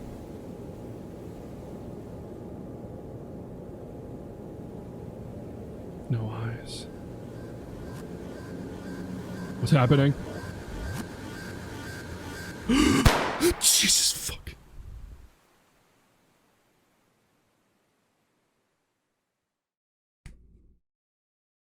Huh? He just smiles again with that same youth pastor-esque vigor. I can tell it's genuine, but there's always that feeling I get there's something going on behind those blue eyes that's not right. Growing up, I always chalked it up to his unwaveringly hypocritical dogma in contrast to my whole liking dicks thing. But now I don't know. It was never enough to bother me too much, but I'm starting to wonder if this is what Flynn sees too. Oh, so I'm becoming more of what Flynn thinks. No, it was an episode of Adastra. Yeah. Daxton perks a furless brow toward me at the sound of the front door opening. We turn and make our way toward the entrance hall next to the kitchen. Familiar heavy footfalls are a dead giveaway of who's here. Wonder how he's doing. It's so weird. It's so weird. The beginning of this game, I hated him. He was just a complete and utter asshole. But now, I'm just like, as soon as he walks in, are you okay? I hope you're okay. Didn't know job interviews were a fucking group event. Whoa, okay. Suddenly just fucking... Alright. Flynn's tall form meanders in, carrying a few Tupperware containers in a plastic bag. He doesn't look at either of us. Well, he wanted us to be here, and I didn't have anything else going on. He's in the shower now. I fidget with the inside of my pockets, trying to look nonchalant. Daxton's big blue eyes dart from me to Flynn, then back again. I have to go pee in something. I'll be right back. Pee in something. Okay. Flynn's mouth twitches as if he's about to call Daxton back, but relents. Instead, he sets the bag on the kitchen island and begins rifling through it. His large tail twitches, and he furrows his brow, seemingly trying really hard to concentrate on whatever he's doing. Which, as I look closer, is essentially just rearranging the Tupperware in the bag over and over. Flynn, he stops. He shifts his gaze toward me, and I'm at a loss of what to say. Part of me wants to call him a fucking weird, hypocritical asshole. Why? Wait.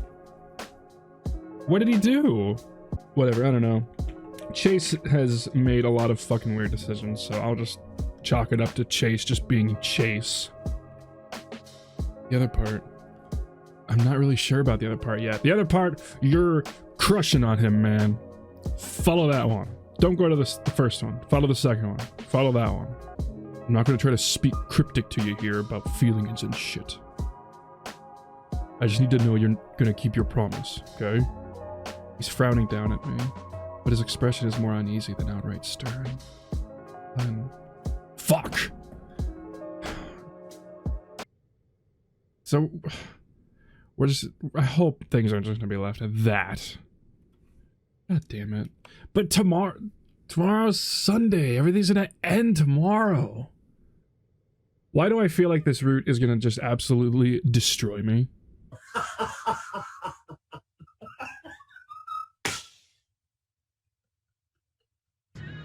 I'm not sure if Flynn wants to talk, Chase. By the way, Flynn's nostrils flare as he's broken to place himself. The big lizard had to back his seat up all the way to give himself enough legroom in my tiny sedan. I need to stop by City Hall before, well, you know, before we do the thing. Why? He responds with a weary dryness. I need to scan some photos to my thumb drive. I forgot to do it when I was there last. I know where everything I need is. Shouldn't take more than 10 minutes. Okay. I got my keycard in my wallet. Flynn scratches his groin idly, looking out the window as we pass the diner. Kind of surprised he didn't protest more. I mean, maybe he's not as angry as I think. I step carefully around puddles covered in oil slick and wonder if maybe he just really wanted to smoke. Carl? Something shifts on the other side of one of the dumpsters and I hear sniffling. Wordlessly, I walk around the dumpster to the other side. Carl's bent over, his back to me, paws to his knees. His whole body is shaking, and his breaths are ragged. Holy shit, Carl! Before I can do anything, Flynn's at his side. You okay, man? What happened? The stench of vomit hits my nose, and I don't need to look closely. Aww. Carl makes sure to turn his face away from us, not saying a word. Shit. I dash back to the car and open the passenger door so I can get to the glove box. I pull out a few napkins before hurrying back to the Ram. When I return, Flynn is quietly rubbing his back. So Flynn really does genuinely care for Carl, it seems. He takes them from me wordlessly and starts wiping his face. The last time I'd seen Carl like this was just last year, when he'd had his panic attack at school. I didn't think he'd have that problem now, after all the therapy and time away. I feel kind of useless just standing there watching them. He's at least not hyperventilating. Oh. Chase? What are you doing here? He stops in his tracks, fidgeting with himself. The feline keeps rolling and unrolling the bottom of his shirt. I don't see any sign of Flynn or Carl. Hi, TJ. I was with Flynn and Carl. I'm scanning some stuff for my project. Oh, Flynn texted me and said he wanted to talk.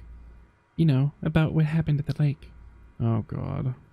Ugh, well, don't worry, TJ. It'll be okay, I think. You think? Shit. Most of the time I've been happy to see Flynn, but this is like the one time I'm like, no. We're back. Carl got sick again. Puked all over the historic hanging tree. Carl offers a meek wave, which freezes when he sees TJ standing next to me. He quickly shoves both his paws in front of his pockets. Flynn notices TJ as well. He doesn't show any signs of nervousness. Jesus, this is really happening.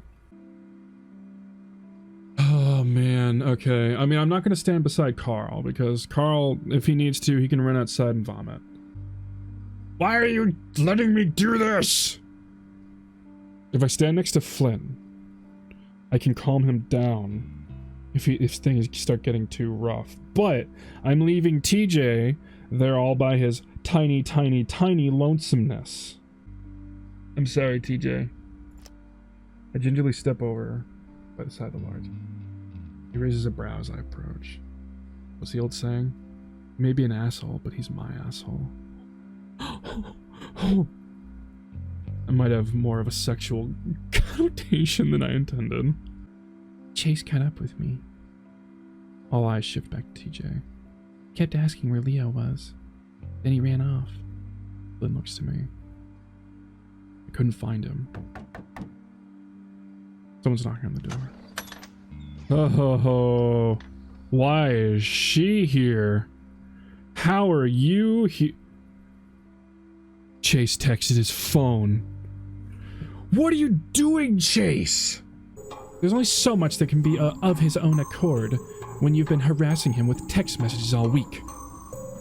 Sydney was my best friend. I'm fucking entitled to know what happened. You are entitled to nothing. Jenna retorts quickly, speaking in a tone that's as sharp as a knife. Come on, Jenna.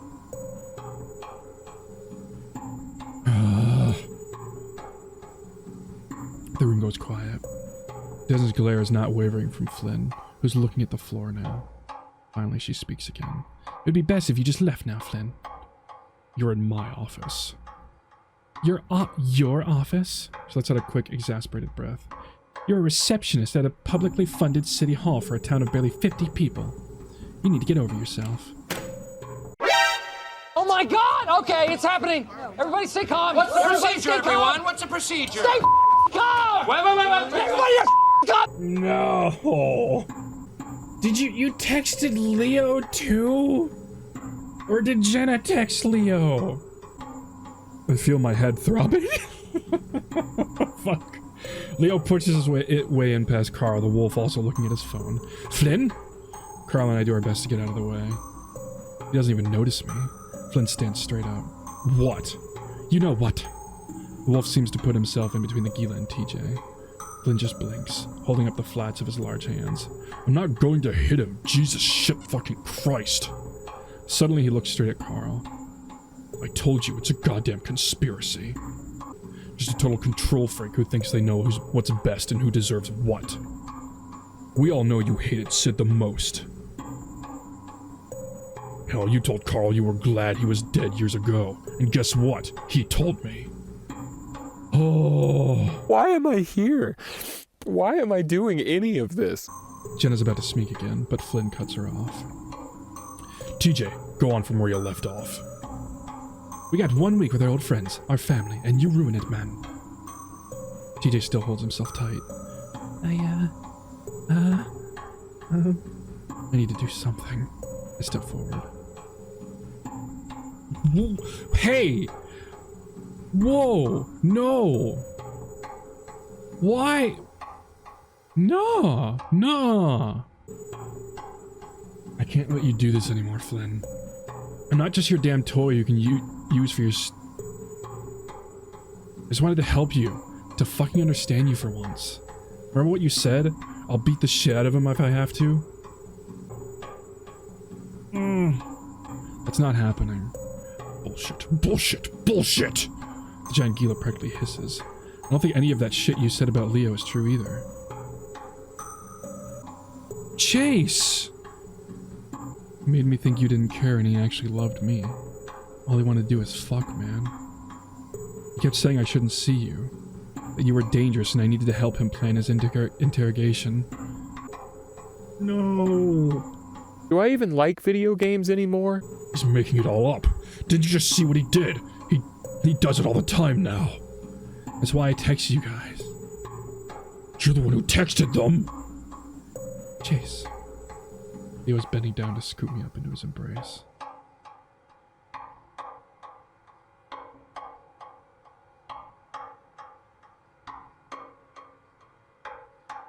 Then? Jenna, you have to. Just shut up.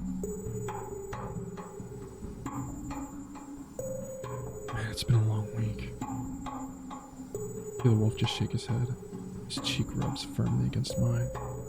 Fuck yeah, it has. You think I'm some sort of femme fatale type, seducing poor fucking innocent Chase to do my bidding? Absolute balls. You're full of shit. You fucked him, I know as much. Oh yeah, deduced that from more spying through my fucking windows? No, Chase told me himself. Tej, you don't have to give this piece of dirt the satisfaction. I want to! He deserves as much. He seems to take a moment to get his breathing steady. The lynx looking shaky. I had run off to be alone by the water, on the far side of the beach by the outlet. I was upset, and I wasn't watching the water. There was some shouting in the distance. It just sounded like, I don't know, how you guys used to be. Loud, you know? The lynx rubbed his paws together, rocking upon his feet. About 10 minutes passed, and I heard a splashing sound nearby. I looked up, and I thought I saw someone in the water. There were bubbles. Lots of bubbles. And then I looked up and saw this thing standing down the shore a ways. It was really tall, like a person, but burned all over, like hot ashes in a fire pit. What?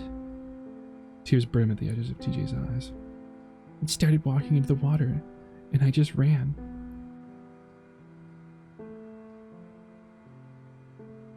Please, Flynn sputters. No more fucking bullshit. I'm serious. I've talked to so many therapists, counselors, youth group leaders, and no one believes me. TJ's brow wrinkles, his chest heaving before finally the lynx breaks down in a sob.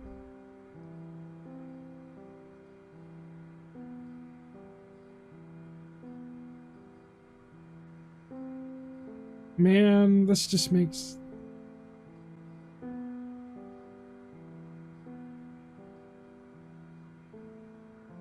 We all stand there, watching the lynx cry. No one speaks. No one reaches out to him.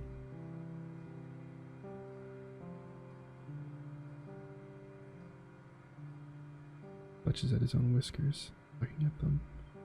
As I was running back, a quarter mile away, someone tackled me into the water. They held me under so long. Lights started popping in front of my eyes. The lynx gestures, opening and closing his paws in front of his face. Everything after that got fuzzy, like I was dreaming. 2 bodies. Both had brown fur. That's all I could see. Undulating it in this constant, restless motion. It all comes back so quickly. The sky is overcast, the air crisp. Autumn. TJ sitting in a daze, Jenna running back to town, Flynn pulling me into the water. Me, grabbing onto neck scruff, pulling back to shore. Carl sitting on a rock, bawling.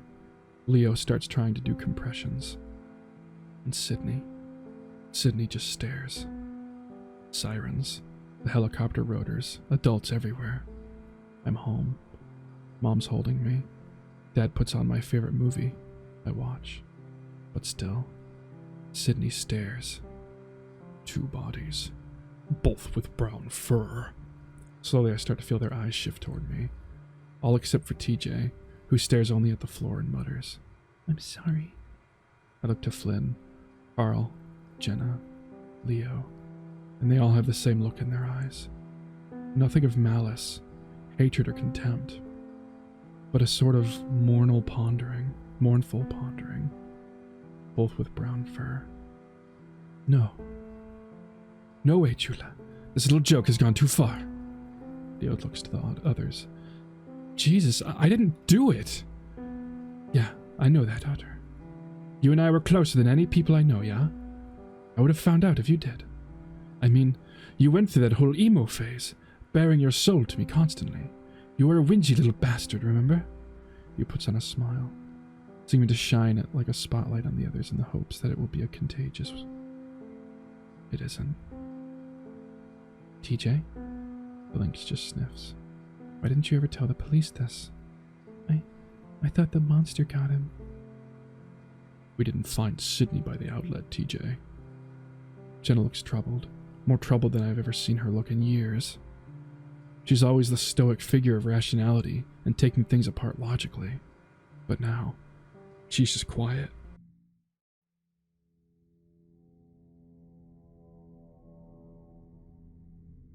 It's wiggling.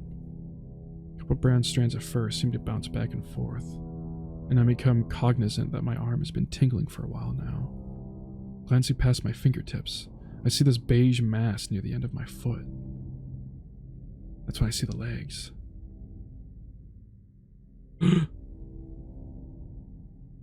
Oh. Oh my god. At first I think his mouth is open. Then I realize half his jaw is missing, a clear hole visible all the way through his neck. I can see where the spine connects to the brain and everything. The blood is so dark, it's like motor oil. The words catch in my throat. I'm gonna be sick. I hear crying from beside me, and I know he's there. I know he's seeing this too. Okay. Wow. Really? What did you... I didn't kill him! Sydney steps up to me, a surge of emotion upon his previously blank face. I didn't, I swear. I spot the rifle next to the corpse. It's a .22 long barrel, a really awkward weapon to try to kill yourself with due to its length. I turn, the sight of it all making me feel like I'm about to lose my breakfast. Are you sure? I wouldn't blame you if you did. I didn't! His shrill yell catches me off guard and I nearly lose my nerve. Okay. He took you out here and shot himself? We were arguing it, and he saw the van and started acting weird. I managed to look him straight in the eyes this time. Where do we go from here? Something happens. Something on his face. Like he's not himself. We'll be okay. We're tough. None of this matters. None of this matters.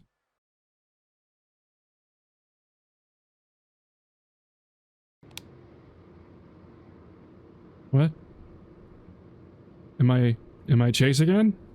Can't believe we left Chase behind. I told you, he bolted out the back door first chance he got. I didn't know City Hall had a back door. There's silence for a moment. I say nothing. I need to piss. It's locked. My surprise opens it up and steps right in. Or not. I step outside, stretching my limbs. So is Chase just... He's just in a room full of spiders. Dex, I'm distracted as dick right now. You're distracted by dick? Just slap a plaque up there with a little blurb about all the death and shit. It'll make a great selfie spot. Traffic is traffic, right? Hell, call it haunted and you'll even get more weirdos coming here to exploit it. Like Chase. He's still thinking about Chase. You come on, man. Go help him. Go help Chase. He pulls out his phone, seeming to check to see whether my Wi-Fi is working yet. I grunt, clear my throat. I just want to know what happened.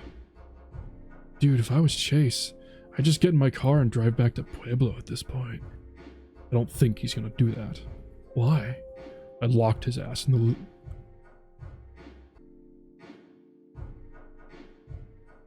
So that's where you went. I think that's a crime, man. So is murder.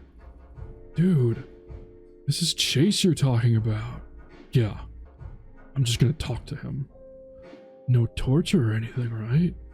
Fucking hell, Carl. You really think I'd do that? I'm not Leo. I was joking. He rolls his shoulders. Don't fucking go off again about how you're almost 21 and you should be better on your own.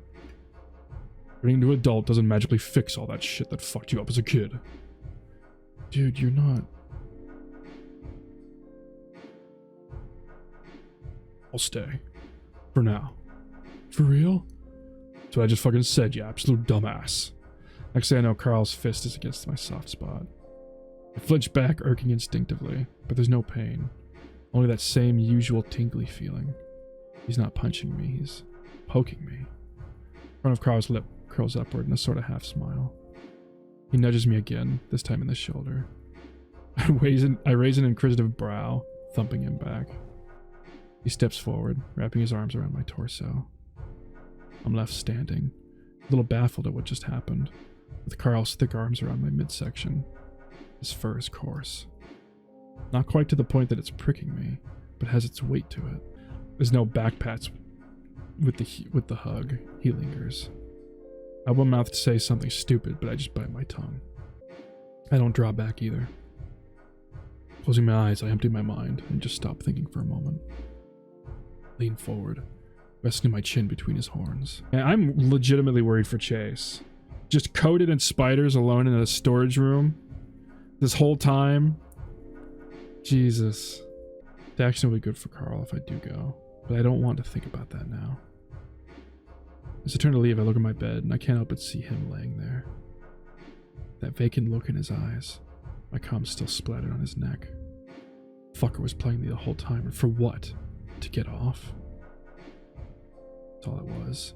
It's spring break, and he for some reason watched enough scaly porn to want me. Consequence-free, right?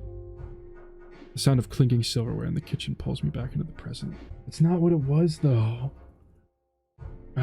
It sounds like something took hold of Chase in there. Let's just jump right into it. Flynn, fucking what? Do you believe that Chase killed Sydney? What? Daxton looks up, letting out a little wisp of laughter, assuming we're joking. As he sees he's the only one laughing, he starts to look visibly tense.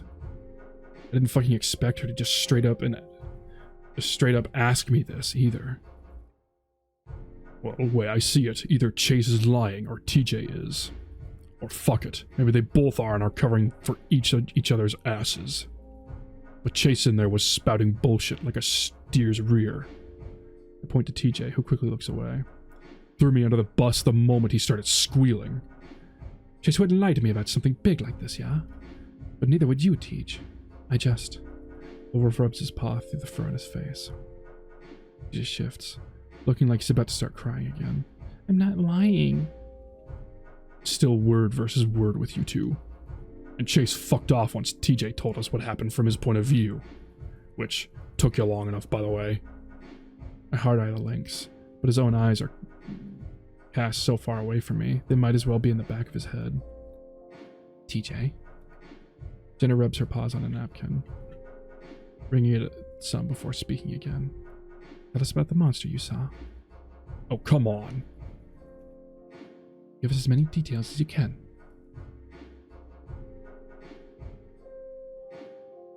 Wolf paws. It looks like he hasn't had a bite. His eyes take on that more reflective quality they always do when the tears are starting to well. It's unnerving on a sort of primal level to see TJ tearing up like this. He's an adult, a grown-ass man, looking just like he did when he was a kid.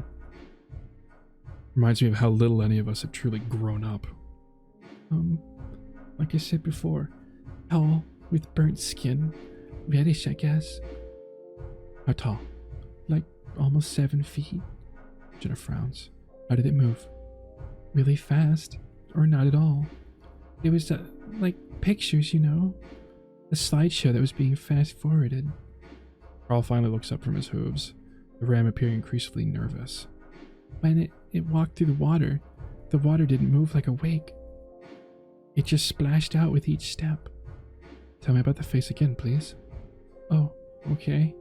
Just having such a hard time getting the words out. It looks wrapped. 3 holes. 2 for the eyes, 1 for the mouth. They weren't like bloody or anything, just empty, dark. Everyone's silent for a moment. Then next to me, Daxton rises up to his feet. The salamander walks around to where TJ's sitting, then points to something behind him. Like this?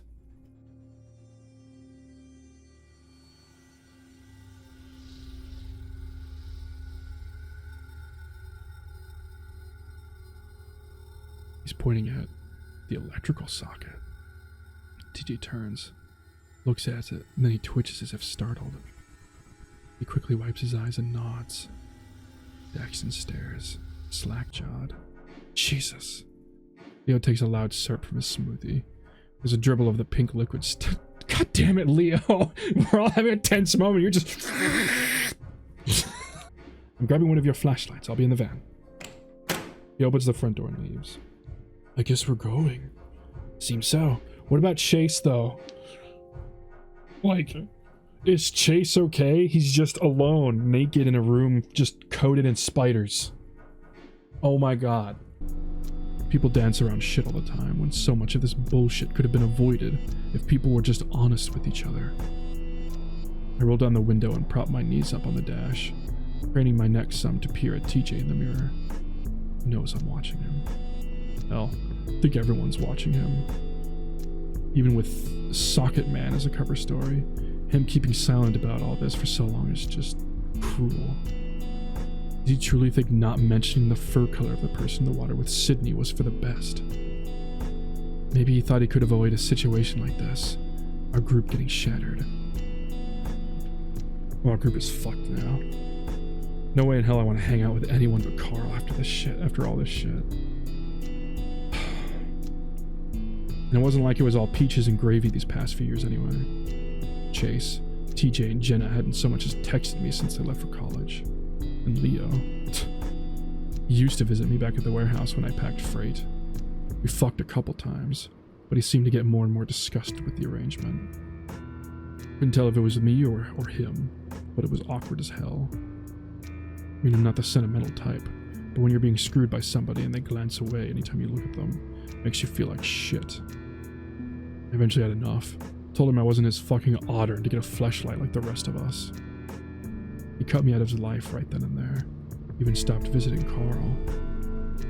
It's shitty watching somebody who was once a social butterfly turn into an absolute recluse.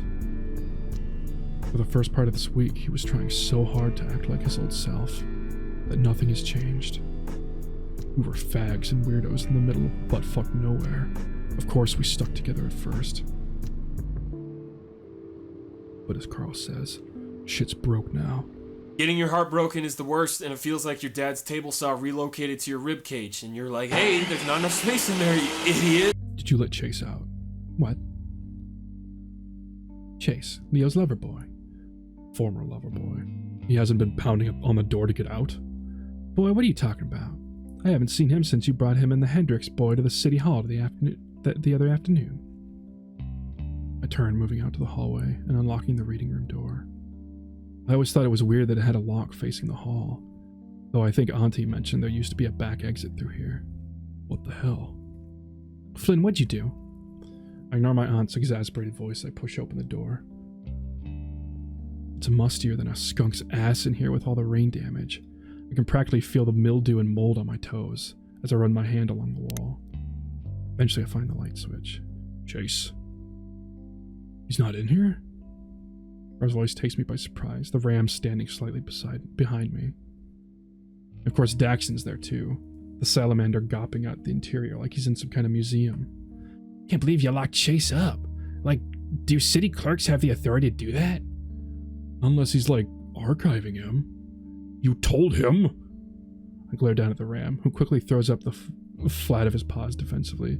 He's your roommate, dude, come on. It's not like he's part of the old group anyway. Fortunately, like Carl said, I don't see the rest of the gang. Carl notices me peering past him and speaks up. They're, talking with Mark outside. About time he showed up. Hi, Mayor. Hi. No, hi. Two of them wave awkwardly. Auntie looks at both of them with a sort of perplexed frown. Hello, y'all. She responds abruptly, quickly looking back up at me. Now, Flynn, just give me a sec. He's got to still be in here. I see a stained blue V-neck shirt laying on the ground in the corner by the old bookshelves. Chase! Still no response. So then I notice there's something moving on his shirt.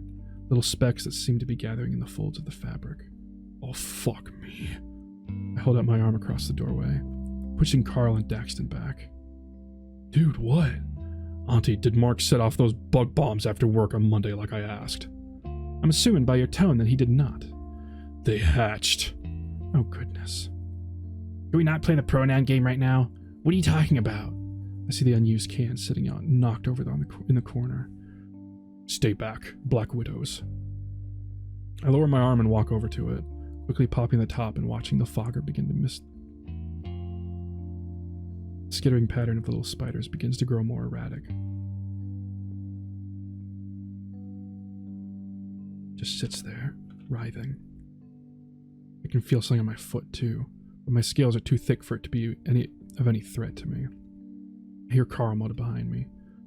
Take back what I've always said. You do have balls. Excuse me.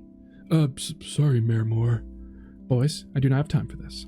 As I look past the shelves, I see a big lump of fur curled up in the corner, under one of the old metal desks.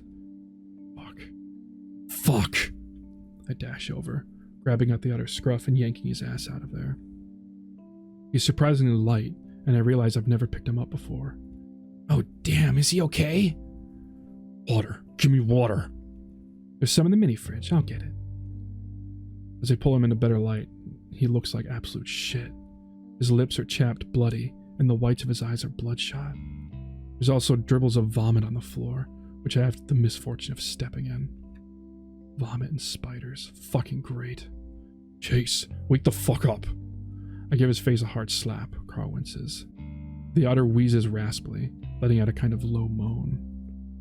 Man, he's terrified of spiders. I know. Karma, right? The ram speaks in an uneasy tone. Visibly uncomfortable at seeing Chase like this. Yeah, maybe. Next thing I know, Auntie's handing me a bottle of water. I bring it to his lips. Drink, you stupid idiot. If this was a prank of yours, it ain't a real gutbuster, Flynn. Move over. You're gonna drown him. I feel a weird tingle in the back of my neck. Reluctantly, I step aside. I look at Chase, and part of me hopes he never wakes up. And I feel sick. Why is he just in his britches? I blink, glancing down and getting an eyeful of Chase's briefs. You didn't undress him before you shoved it in there, right? Or was that part of it? Jesus, no! God, no! I didn't do that. Daxton gives me a dubious look before shifting his concerned gaze back to the otter. I mean, I get it, you were pissed at him because he was being a I don't know why he said that shit. Why did he say that stuff? Ugh, I hate it. Just a couple hours ago, it was all figured we were old friends and such. Chase begins to sit up, and it's like my heart lurches. Get that feeling in my skull again, like brain freeze. No. Only Carl seems to notice as I clutch my temple. The ram giving me a nervous, concerned look. Finally, Chase looks at me. And? Like he's taunting me.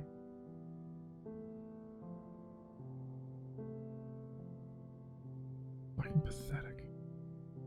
Like stiff. Like he's about to start crying at a moment's notice or something. I haven't seen him like this in a long time. Carl's gaze shifts to the floor. I feel weird. Are you okay? Everything hurts, but it feels different. It's like this isn't a dream. It's not? I look to Auntie. He's gonna be fine, right? These bites can be real painful. Could have been nastier with a brown recluse. Still ain't gonna be fun. Those last 6 months before it happened, it wasn't him anymore. Or at least not fully him. What do you mean? You remember that one time he got Toby that ice cream cone from the corner shop in Peyton? The cactus-themed place that had the agave ice cream? I pause. Such a weirdly specific thing that it takes me a moment to recall. It's also fucking strange hearing Chase call TJ Toby again. He teased him the whole car ride up and he was upset like usual. Sydney bought him that strawberry waffle cone scoop, one with a pointy end. He felt guilty, I think, for a while. Toby was talking about Sunday school or something, and Sydney just took the cone and started trying to stab him with the pointed end. It just crushed in on itself, but he wouldn't stop, like he was super into it. Then he just acted like he was scared, not of getting punished or anything, but like, just in general, you know? I remember that. The shop manager was yelling at him and he looked terrified. I told him not to worry about the townies. My teenage self thought it was hilarious. Do you remember the moment he decided to do that? The look on his face. It was like a... Chase clutches at his neck some more. The otter clenching his eyes shut. Thing was in front of him. In front of his head, making a swirling motion before letting both of his arms drop limply on the ground. Jesus. It's like I just woke up from a really long, really bad dream. Haven't been myself in so friggin' long. Same shit that was happening to Sydney after what happened to you. But fuck, I didn't see you do any of that shit until this week. I don't know, I just had bad dreams at first. Sometimes I'd see the stuff from the dreams in the real world. I kinda just numbed myself to it. And Leo helped me keep my mind off things, I guess. He looks over to Carl. Then we went to college, and it wasn't so bad. I stopped taking my medication and things felt a little better, I guess. Not great. I was still all hollow, but at least I wasn't seeing the demented crap at the end of my bed anymore. Chase takes a drink from his water bottle, cringing at the pain from each gulp. I don't know what to say. I was beginning to think I was going nuts, like I was seeing shit that wasn't real, but hearing him talk about it out loud. Just like Sydney, that weird look he'd have before looking upset, or scared, or doing some real heinous shit. And Chase was doing it while ordering fucking brunch. I'm sorry. Something's wrong with me, or was, I don't know. These are getting worse out here. Unless we do something, we're all gonna end up like young Salem. He's right. Flynn, come here. My heart lurches at hearing my name called, and I strain myself to keep a straight face. I try not to look at the body as I walk up. You're just gonna give Chase to them? You like Chase in the reading room with all them spiders. Why? You what? Didn't know about the spiders at the time. Flynn? Oh my god. Oh my god. I don't want to do this anymore. Please let me go. Pretty sure he killed Sydney. I clutch my head, the blood in my veins feeling cold. It's as if the gravel beneath my feet is turning to quicksand. My mouth moves as if to say no more, but I manage to bite my tongue. This just makes the pain worse. What the fuck is happening? I can see Jenna covering her face with both paws, seemingly in disbelief that this is really happening. You're talking about your little friend who drowned in the lake a decade ago. Yeah. Wow, kid. He clicks his tongue, shaking his head at the bedraggled-looking otter. That's fucked up. Jay starts to look like TJ again, as if on the urge of breaking down into sobs. He seems to be alternating from angry, sad, and confused over and over again. It ain't right how you guys are handling this, yeah? Duke, Flynn, Mare Lady, you really need to fuck off. We'll handle this. I don't reckon I believe that. This town needs justice. Hell, that old Sydney kid needs justice. I'm gonna save all y'all. Who leaves you alone? Instead raising his pistol. Can't tell who he's aiming at. His paw shaky. Need to do something. Jesus fuck. Oh my god. Help me. Flynn. Come on, man. I see Jenna beside the van, looking at me pleadingly. Auntie's peering at me now, a strange look on her face. This isn't right. I should do something.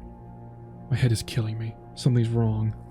At the worst possible fucking time, I grit my teeth, concentrating on what's really happening. Duke says something I can't quite make out, and Daxton stammers back a retort. I've had visions of Chase too, but nothing that points toward that as a conclusion. Leo slides Chase behind him, the wolf's ears pinned to the side of his head. Alright, you know what? Daxton's a level-headed guy. I'll let him do it. Trust Daxton. We, needn't put all that out in the open with the details. I'm just saying, to assume that this is all caused by Chase here is perhaps overstating Chase's importance. And killing somebody, or even just letting them die, might just be fueling the madness at hand. In my dreams, the ones with Chase in them, nothing's pointing towards some deep, otherworldly call that he needs to perish. Even you, Miss Mare, you can see the logic in that. Auntie stands with her hands on her hips, lips pursed. And what counters madness? Logic. Shoot him, ball! Oh my god. Step over and smack Duke's wrists, the gun falling to the gravel beneath. I scoff. The fuck you will, now shut up! We're leaving. Daxton blinks, letting out a relieved sigh. Thanks, Flynn. I grunt in response. Auntie moves over beside me, resting her hand on my shoulder. Flynn, you can't make this decision for everyone. There's something wrong with you. I can't believe you entertained this fucking meth head's proposal. I used to think you were a good person, you know, but fuck that. Witch trials it is. I spit on the ground. Auntie lowers her hand and begins to fidget with her scarf, her gaze shifting downcast. Used to think us Moors were immune to all that sordid business. But I don't think you are, not anymore. Be careful, Flynn. Dude, I don't feel good. Just got bit by a black widow and he's complaining less than you, Carl. Speaking of, how are you holding up, Otta? Chase gives a half-hearted thumbs up, the mucilid's forehead resting against the side of the window. Carl, just puke on the floor if you have to. I don't think Leo's gonna stop. Fuck it. I'm going back to Pueblo. I raise a brow ridge at the ram. I'm taking you with me. He points a thick finger toward me, leaning forward enough that he pokes me in the shoulder. I restrain a smile, instead letting out an idle grunt. Me? College? What a thought. The idea of being around guys my age, and Carl. I'm not even sure what the hell I'd major in. Definitely not fucking police-sci. I squeeze my wrist, trying to refocus. Oh, he's thinking about going with Carl. You should do it, man. If you're not going to be with Chase, which I guess that's not obviously going to happen now since he knows that Chase killed Sydney, but he seems to really like Carl. There's Chase's car. All of the windows shattered. And there's Duke. How? Lying a dozen feet away from the open door of the driver's side. And there, crouching over him, is something I can't explain. Jesus, I was hoping not to see that again. Hairless, body and limbs long. Way too long. The head comes up and all I see are 3 holes and blood. TJ squeaks again when no one answers him. It's real? I don't know. Some kind of animal, maybe? I've never seen anything like that before. Dude could have had a disease, lost all of its fur, or something. Maybe Duke hit it. But it was walking! How is Duke here? He was back at City Hall. Maybe it dragged him? Faster than our car? How did he get Chase's car?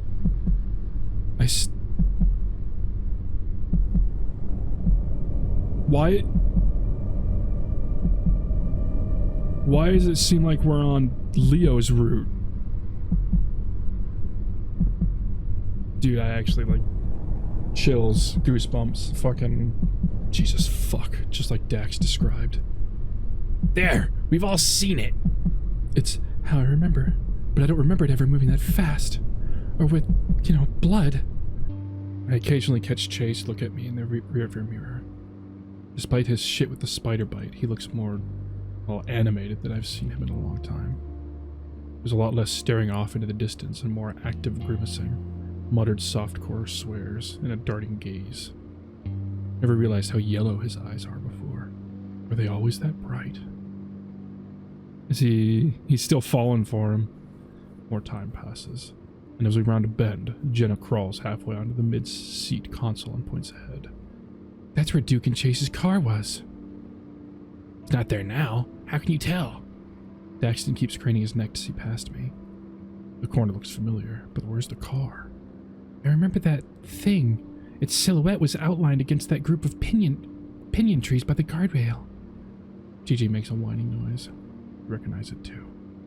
There's no broken glass, tire marks, or blood, though. Absolutely no remnant of the memory to be found. It's almost as if we just passed into that reality and went back into our own. What the fuck? Alright, that's it. We're heading back to my place. Shutting off all the lights, locking the doors, and eating toaster pastries until this all blows over. It's not the worst plan in the world, for sure. Guess we have to. I'd rather not meet the same fate as that guy in the blanket. Yeah, I reckon that's sound. TJ looks to be struggling to keep their chins both above the waterline. Where's Dude Man? What? Daxton! I don't know. Did anyone see where that thing went? We need to get out of the water. It can be here and with us. I know it. TJ's voice sounds like a mix of whisper and a shout. Please. His voice cracks like a 12-year-old's as he stutters from a mixture of the cold water and shock.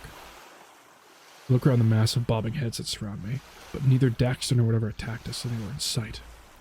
In fact, land is like 100 yards away. How in the fuck? Daxton! Dax! Carl, you need to stop yelling. Jenna's tone is hushed but firm, the wet fennec looking like a soggy mop in the moonlight. I noticed a glint of steel and realized that she's still holding Duke's gun. I left mine on the lake floor. TJ's right. We need to get to shore.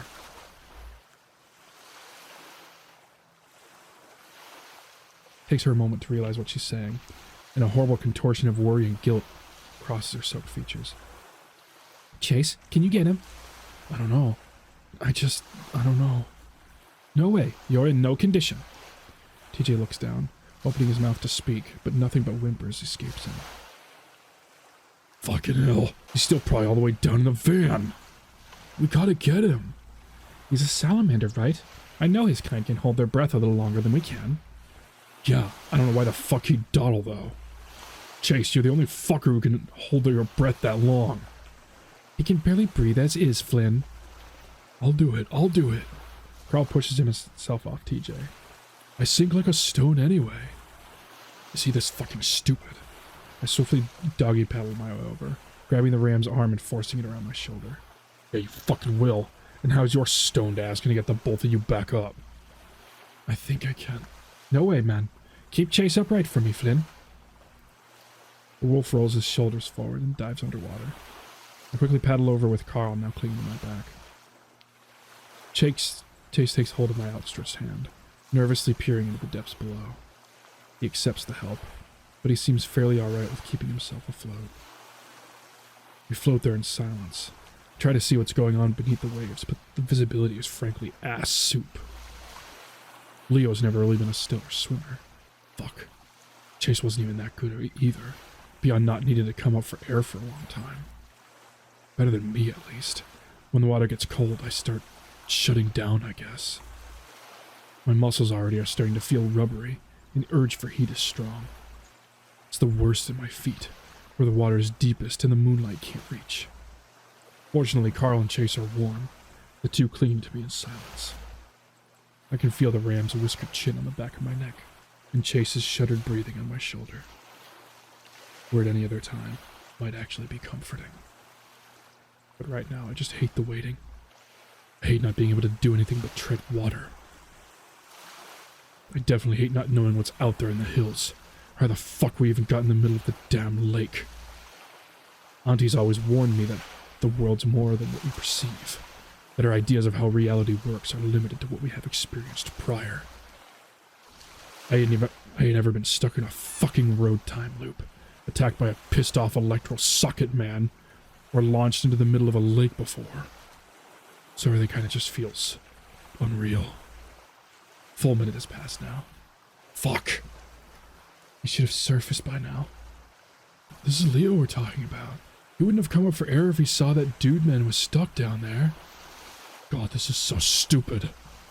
Jenna, TJ, help keep these two afloat. I'm going down. The Fennec gives me a solemn looking nod. She begins to swim over to me when what she seems like a geyser of water splashes up in front of us, followed by a strained gasps of it for air. Daxton's blue eyes are wide, his slick form quivering in the wolf's arms. With a quick shove, the salamander jolts free, and he begins to swim to shore with the gasping panic. Yeah, well, everyone's okay at least. He didn't deserve... TJ mumbles something, the lynx sitting with his arms around his knees, staring out into the lake. Makes an effort to scramble back a few feet as the tides come in. Jenna moves over beside him, hugging the lynx from the side. Shh, we just need to get to Leo's. Leo lives on the outskirts of town by the old railway tracks. It's fairly isolated from the rest of the town. You know, Chase is actually kind of cute. Chase is pretty cute. Going there is not the worst idea. But if that fucking thing could catch us in a van going 50... Fuck. I saw how it moved too. Like a strobe light was being turned off and on. And it got closer with every pulse. That is still the plan. Leo affirms this with a nod. The wolf standing upright and ready. He's trying not to show his exhaustion and fear. TJ's just looking at Chase now, and he's got a shimmer in his eyes. He's crying again. Chase, did Sydney... How long did he... He's cut off before he can finish. Come on, TJ. We have to go. Chase looks over at him. His expression is harder to read. He's just... weak. What? Everyone seems to be pretending they're not hearing the whimpering to TJ, ushering him along. I rise up to my feet, nearly trip over myself as I get used to the solid ground again. Jenna pulls TJ up with her, trying to move the lynx along. We'll get you laid down in here in a bit, Chase. I'll see what meds I've got in my cabinet. Leo also follows suit, helping Chase up to the shallow incline through the loamy soil into a basin of dry grass. TJ peers back over at his shoulder. He's still looking at Chase. That's when I notice the large rock with the sole pinyon tree overhang. There's little bullet holes in the sides of the trunk, 22 caliber. I made those. I look around, and right where Carl's laying, I see it. His blank stare, the blue eyes. He reminded me of a fish. This is where it happened. Carl sits upright, still clearly trying to catch his breath. Oh shit. He's still dressed up nicely. Carl rises up to his hooves, gawking at the tree. He's still. The thing I saw when I wrecked my car. The one that brought us here just now. It did it for a reason, you know. I mean, I used to think my house was haunted. That it comes with the territory of big spooky mansions. But maybe it's us. Carl extends out his paw to his surroundings. I assume he means the whole group. Sigh, feeling rather vulnerable out in the open without my repeater. The hysteria. It's affecting the whole town. Everyone goes crazy in their own way. That's what my aunt always told me. And it even got her in the end. I wonder if she's okay, or if they found some other poor schmuck to blame the end times on. And why are we all seeing this? He gesticulates with a swirl of his hand to the trees. The tree and then the lake itself, before letting his arm fall limply to at his side. We're all here for a reason. We meet each other's gaze. Carl suddenly lets out a small chuckle, rubbing the space between his horns. Unless I'm just imagining you seeing this. I let out a puff of air and rubbed my face. You're dreaming about me, huh? Seems like it. He shrugs. Next time, cut out the horror games before going to bed, yeah? I haven't seen a single zombie. It's bullshit. He looks towards the lake and sombers. Just kidding. Yeah. I'm not immediately sure what to say. In the distance, the groups look to be trudging through the dried up reeds and heading toward the train tracks down the pass. They're not waiting for us. Which, I guess is understandable, noting Chase's condition. Carl's watching them too, though he doesn't seem overly antsy to rejoin them. Man, if this wasn't real. Anything you'd want to say to not real me? Without hesitation, Carl speaks. Not a real big fan of fishing, dude. I furrow my brow at him and sigh, before beginning to trudge through the sand after the others. I can't even see them now. They must have picked up the pace. Dude. I stop. His voice is softer, apologetic. But I like when you take me out, even if it seems like I'm whining the whole time. There's no seems like about it. You do whine the whole time. A brief sad smile crosses his thick muzzle. Oh, you guys are still here? Salamander peers at us worriedly. Carl and I exchange glances that nod. Good. That's good. I lost the group. I don't know where Leo's house is, and they kept walking faster, and then they just...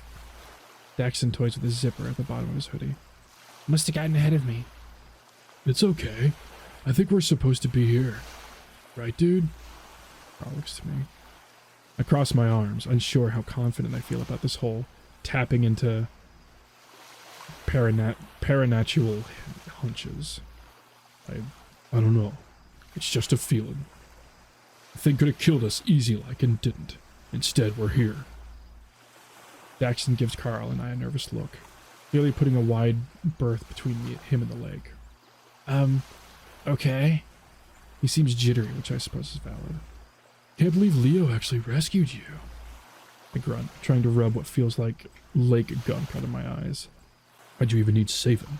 You're a natural water boy. Daxton rubs the back of his neck, his eyes flicking up as he tries to clearly recall whatever the fuck happened to him. I was trying to save you. His tone is concerned. The salamander peering at me as if afraid I might crumble in front of him. The hell you were. I got out there on my own like 2 minutes before Leo dragged your slimy ass from the depths. I thought I saw you drift off down into the lake. You weren't moving. Anytime I tried to grab you, you just drifted further off, always with your back facing me. Eventually I couldn't see anymore. It was too dark. He rubs his hands over his biceps rapidly, trying to warm himself. He exhales, looking briefly at Carl, then back to me. I'm sorry. I don't really understand what happened. There's not a lot going on right now I can really explain. That makes 3 of us here. So where's here exactly? Where our friend died. Well, where he drowned and later died in a hospital. Carl's bluntness takes even me off guard. There's no coldness in his tone, though. Just the truth of it. That's terrifying. I'm sorry I asked. I look over and Carl and Daxton are sitting together, watching the tide. They look as tired as I am. What do you want to happen here? Carl eventually speaks, his tone droll and somewhat monotone. I look toward the tree with all the bullet holes. I want to know what happened. They're gone. I spy the aspirins of Carl and Dax in the sand next to me, but they're nowhere in sight. I quickly rise to my feet, hesitant to call out to them, noting what happened earlier. I move up to the top of the hill next to us, stepping through the dry grass. As I look around, I see no movement beyond the rolling tide of the waves, illuminated only by the slight moonlight. Fuck. My whole plan of waiting here for something to happen seemed a lot better when I had others around. Now that I'm alone and unarmed, my gall is starting to fucking wane. I must have went to Leo's house. I mean, surely they'd fucking wake me first, right? Did I even pass out? Felt more like I just blinked and then bam, gone. I wonder if what happened to Chase has happened to him. For a moment, it feels like something's tugging at the back of my shirt. I turn, expecting to see the bulbous face of Carl at my side, but there's no one there. Hey assholes, where are you? I let out a harsh whisper, directed at the desert scrub around me.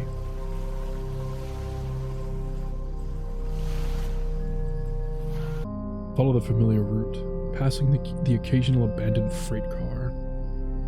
It's been about 15 minutes, and so far, no sight or sound of the gang, or any other miscellaneous townfolk. I inadvertently find myself walking on top of the rails, balancing on like I'm a kid again. Kinda keeps the edge off and softens the noise of my footsteps, though it ain't very time efficient. Feels like by now I should be able to see Leo's house, but so far, nothing.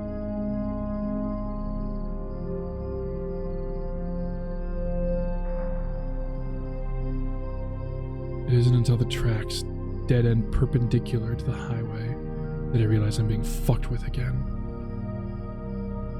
I stand at the edge of the pavement, where the old bike lane has been overtaken by weeds, pavement crumbling to the gravel. I'd hoped that the spatially fucky shenanigans would end once we exited the van, but goddamn, why would it? You're going the right way. Back of my skull tingles, and I cup hands over the sides of my head. That wasn't my goddamn thought. To Leo's? I ask aloud, like the fucking loony I am. I wait. No response.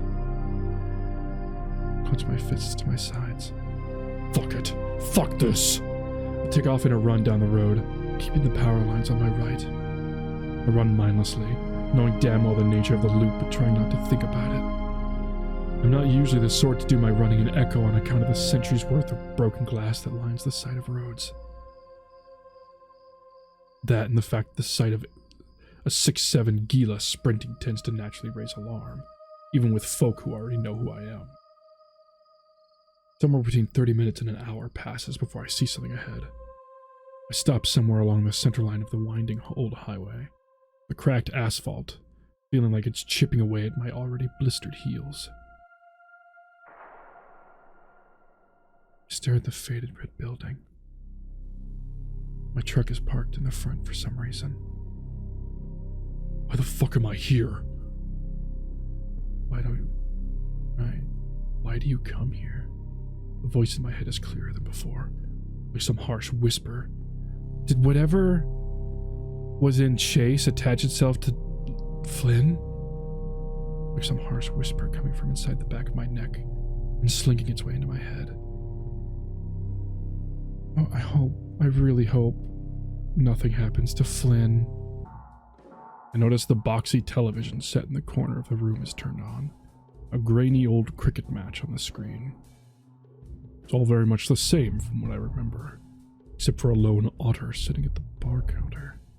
He's holding something to his head, an ice pack, and he's nursing some shitty import pale ale in his free paw. There's no one else in here but him, at least in the front area. Hey, you! The otter's posture stiffens. Yeah, you. Are you real? What? He responds back, his tone exasperated and groggy. Confusion. That's a good sign, I guess. I step a little closer, the otter using the bar counter to rotate himself in his swivel bar stool. He's decked out in a skull t-shirt, cargo pants, and one of those lame scout caps that only jarheads, leather daddies, and theater kids wear. He seems dazed, squinting at me like I'm a bright light. Someone tuning up an orchestra in here? What? After a moment, something seems to click and his eyes widen slightly, a long smile crossing his snouty muzzle. Motherfucker! He pushes himself to his feet, making his way through the bar's haze.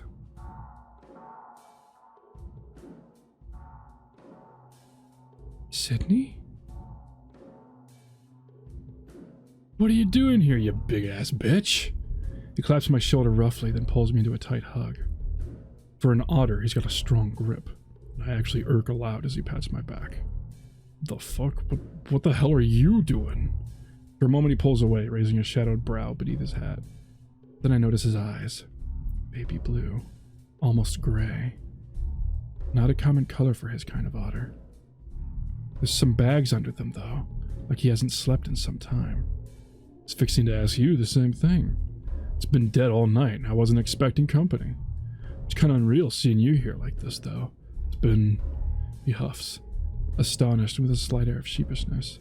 Well, a while. He folds his arm over his chest, the otter looking up at me from beneath the brim of his hat with a sort of wry expression. He seems happy to see me, and it's all so familiar. Wait a second. Jesus fuck. Sid? He lets out an amused noise, nodding. Yeah. Wait. Don't you even try to tell me that you're here by coincidence. He's an adult? Fucking 6 feet tall, I'd reckon. He's in shape, too. Rocking a full-on muscle shirt. I look around, as if expecting to see Chase around a corner with a video camera and a shit-eating grin. There's still no one around but us, though. I'm sure there's a reason I'm here. I don't know where the bartender went. He's usually in the back. I look toward the smoke room door. Nothing seems to have changed about it. He. Yeah, he. Big tiger fella. Only guy who works here as far as I know. Crunches his brow, thinking for a moment. Unless he got a sex and species change, become a bleached blonde bunny with big bouncing tits, I don't think so. I grunt. What the hell's he talking about? He was into dressing up in chick panties, but I don't think we're talking about the same person. Or the same bar. Sid snarks, looking at me a little wide-eyed. Thinking one of your gay bars, right? The fuck are you talking about? This is the gayest bar in the state. If this were real, there'd be 20 fucking dudes reaming each other behind that door as we speak, including the bartender. I point to the familiar no smoking labeled door, my tone more firm now. Including you? His comment has a derisive, teasing tone. Look, I know after I bailed on the interview you set me up with, you were pretty pissed. Rightfully so, too. Fully justified, I get that. I know, I fucked up. Interview? Tell your roommate Dax thanks as well. I know you all both really tried to get me a stable job at that print shop. It's almost like Sydney's taken Carl's place. But fuck, would have never worked out. A schizo like me can't hold a position like that. Instead of Carl, Sydney was the one I would have been helping. You're not even high right now. This isn't fucking fair. Goddamn best friend. Hell, you're like my gay, scaly brother.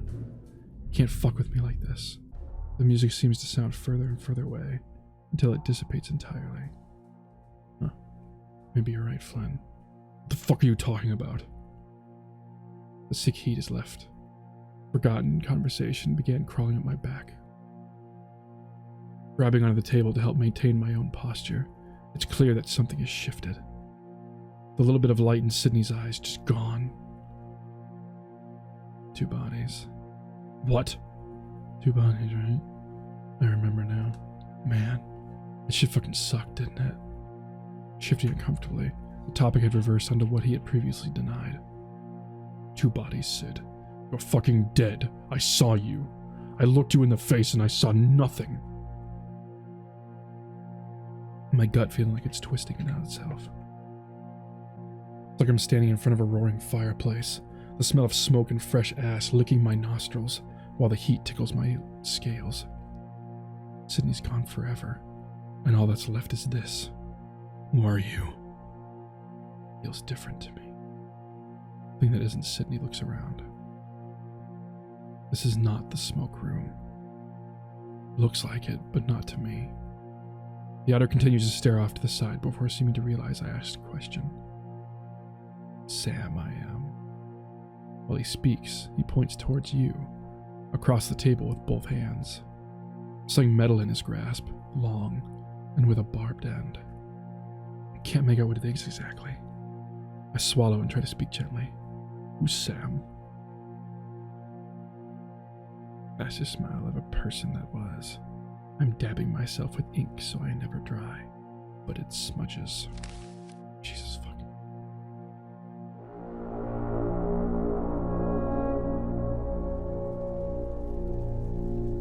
What's happening? Hey. Simulation. What the fuck? In here, I become we with you. Me? Blood pouch, no. Not sure I hear that first part correctly. At first they came through the gate. Then they came through the stars. There's a pause. Did they come for you? He looks at me, and I feel my legs begin to shake. I tremble, wishing I was anywhere but here. The others before, they bounce, undulating in constant, restless motion. But that's not what you want. You want the answers. After all, it's a bit late for love. Too still for lust. I just fucking need to know what happened. To Sydney, so that this hysteria stops and that everyone else is safe again. That could help. But are you sure you really want to know? You can chase the truth until you're red in the face. It ebbs and flows like the tide. You can ride it. Each time the tide comes in, it's a little less of what it once was. Abstracted. It goes where sorrow sprouts, and takes with it what it can before rolling back out. Fuck you too. I turn back to face the door. I swear I see the shape smile. I turn the knob and step inside. The air is absolutely electric, and I feel myself involuntarily shiver. I brace myself against the wood-sided walls, staring through the darkness. I've never seen it this empty before, and I get the sensation in my gut that something terrible happened here. Looking back, I know that the shape followed me. I'm still here. God damn it, leave me alone! I feel my blood chill, but I keep moving. Just ignore it. Just ignore it. Just ignore it. This version of the smoke room is impossibly large. I keep walking through the darkness, expecting to reach an end, but it doesn't happen. It just keeps looping in on itself. I don't even know what I'm supposed to be looking for. I hear a sharp crack, a gunshot, followed by a low cry. Someone's wailing. Doesn't sound like it's coming from inside, but rather a reverberating noise outside, far away. The whole room begins to vibrate, as if activated. The rumbling, it's stronger on one side of the room. I walk in that direction. As I approach, I hear more wailing, more voices, some sounding different and rather close. Flynn! Now there's huffing and panting, the sound of hooves and soft feet upon a stone floor. They're trying to catch up to me, at the other end of the long, cavernous hallway. The rebar from before. Jesus, I'm not in the smoke room. I'm in the mines. I feel my whole body rumble. Kinetic energy, electricity, like 1,000 subwoofers reverberating from the stone walls. We're here. The source. The seed. Dude! Stay back! Initially, it's like a cold shower. Nice sensation that presses against my front and washes over me like a tide. I recoil, but there's nowhere to withdraw back to. At first measure, the body is unable to discern extreme.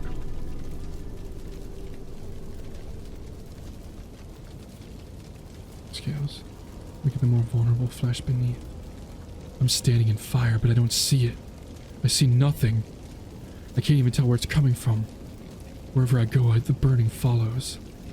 The fabric of my clothes ripple and the seams begin to snap away. Some of it falls to the floor, while the rest clings to my body like new skin. Even the air I breathe burns, making my insides boil.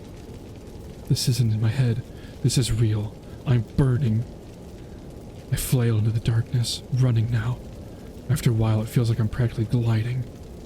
I hear a sound and move toward it. Fucking help me! I utter, my voice raspy and light. Footsteps. There are several of them and a bonfire. I see the silhouette of people running, flailing about just like me. Panic everywhere. A woman.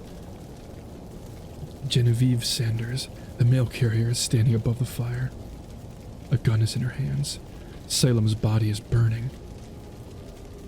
Beside her is Auntie, face down with a bloody hole in the back of her head. No. I pinch myself, trying to wake up.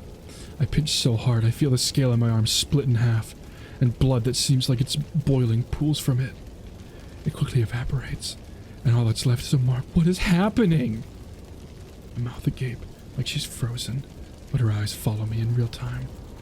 She sees me, but it's like she can't act. Why? Fucking why? I receive no answer from the horrified visage. She's still holding the gun. She'll do it again. She'll do it again. Stop her. Stop her. I lunge, and it's like she's made of sand, flesh dissolving away beneath my claws as I touch her. And then it's like a rope wrapped around my waist yanks me back. The wind is like sandpaper against my burning head as I fly through bird shapes and silhouettes. What did I do? Was that real? Oh God, Auntie. Jesus fuck, what's happening? Next thing I know, I'm in front of City Hall again. Though everything's different. There's a crowd gathered around the large tree outside, and their clothes are all old-timey like. Men in suspenders, women in prairie blouses.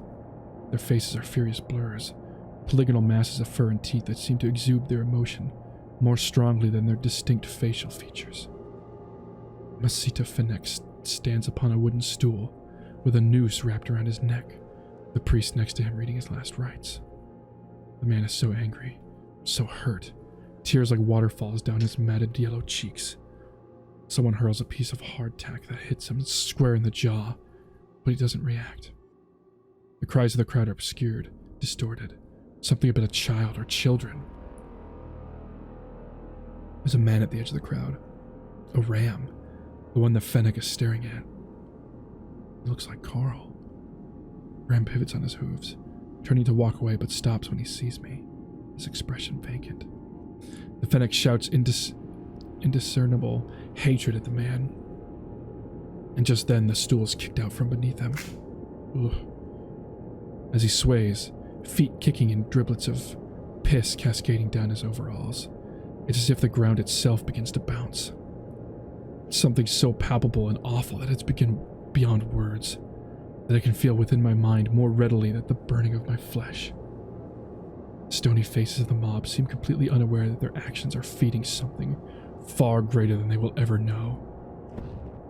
I'm sucked away again, and feel my scales fall from my body like black and orange confetti.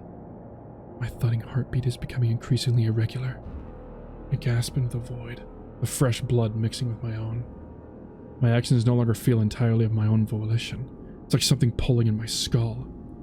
Like back at City Hall, when I condemned Chase. Make the justice we're given. I pop back in front of the familiar ram and salamander. Like all that had happened was some horrible vision. But my body feels the same, and the gaping expressions of the duo show no sign of relief.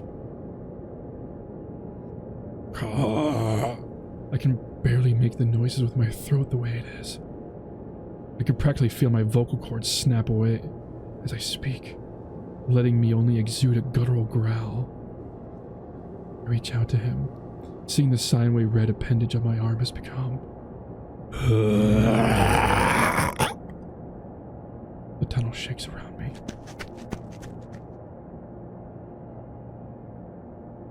I'm terrifying to them. As they're about to round the corner, I see Carl hesitate.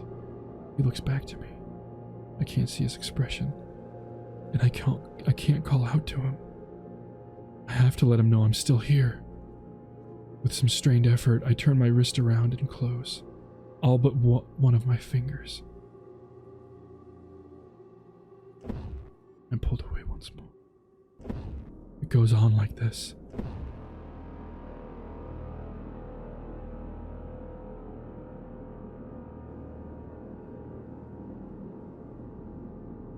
What's happening?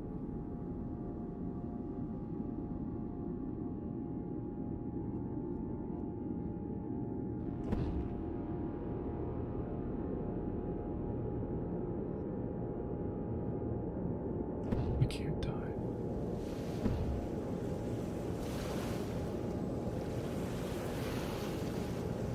Stones are being skipped.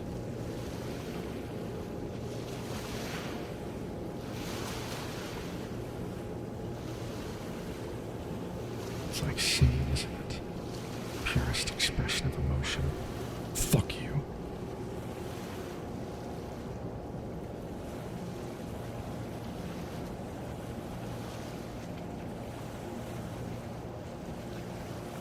What? TJ. I'm what he saw that day. On the beach by the outlet.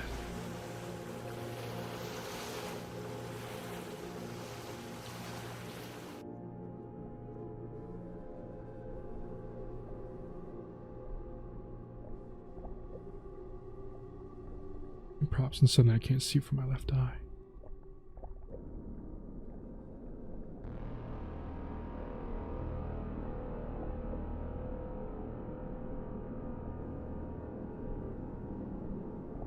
There's nothing.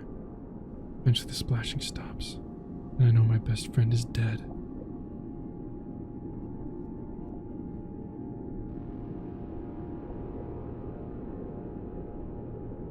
Fuck is that? Daxton? Bright blue eyes and his starry skin. It's Daxton.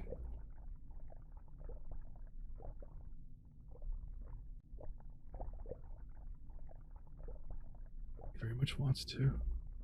Instead, he remains motionless, and we stare at each other. I imagine speaking to him, telling him what's happened to me. My words are rambling. My mind not what it used to be, but it doesn't seem to matter. He meets my gaze regardless. Ask him if Carl's alright, and of course he doesn't respond. I then simply state that I hope he's okay. I go on, and tell him about all the crap the Ram and I have been through. About how much I hope he fucking makes it out decently enough. I'm sure they'll give him another shot at the interview. Oh, all this is happening, all I can think about is Carl. I tell him I hope it's over now, wherever he is. And finally, I apologize for what an absolute ass I was to him, when he deserved goddamn none of my angsty bullshit. Never shows any indication of understanding. Blinking. Most surprisingly of all, it feels as though hours pass, and the hysteria simply holds on, whisking me away.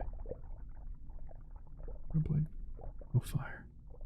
No screeches into sudden chaos. Just a slow, eventual feeling of drifting away somewhere dry. The telltale sound of hot water heater rumbling nearby. It's humming away. Someone must be taking a shower, or it's laundry day.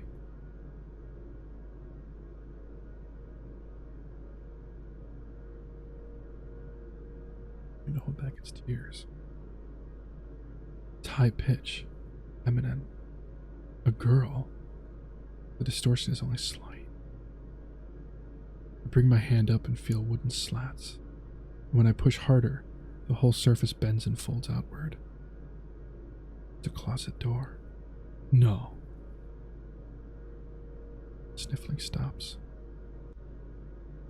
Slowly I hold up my hand and do a small wave, gentle movements, as I'm sure the distortion is making it look faster. It's quiet. All I can hear is the water heater in the girl's room. There's the shuffling of sheets, then small footsteps.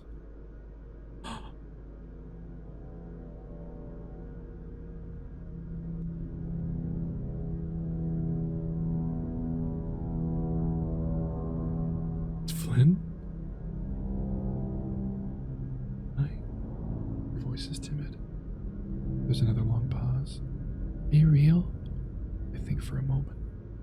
Then slowly I shake my head. No, there's no way. That's it! That's it? What fucking ending is that? What? Flynn just...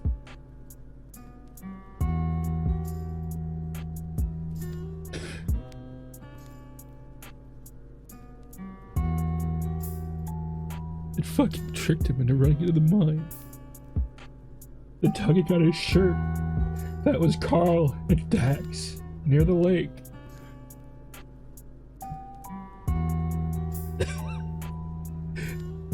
It didn't even let him do any. It didn't even let him let Carl know.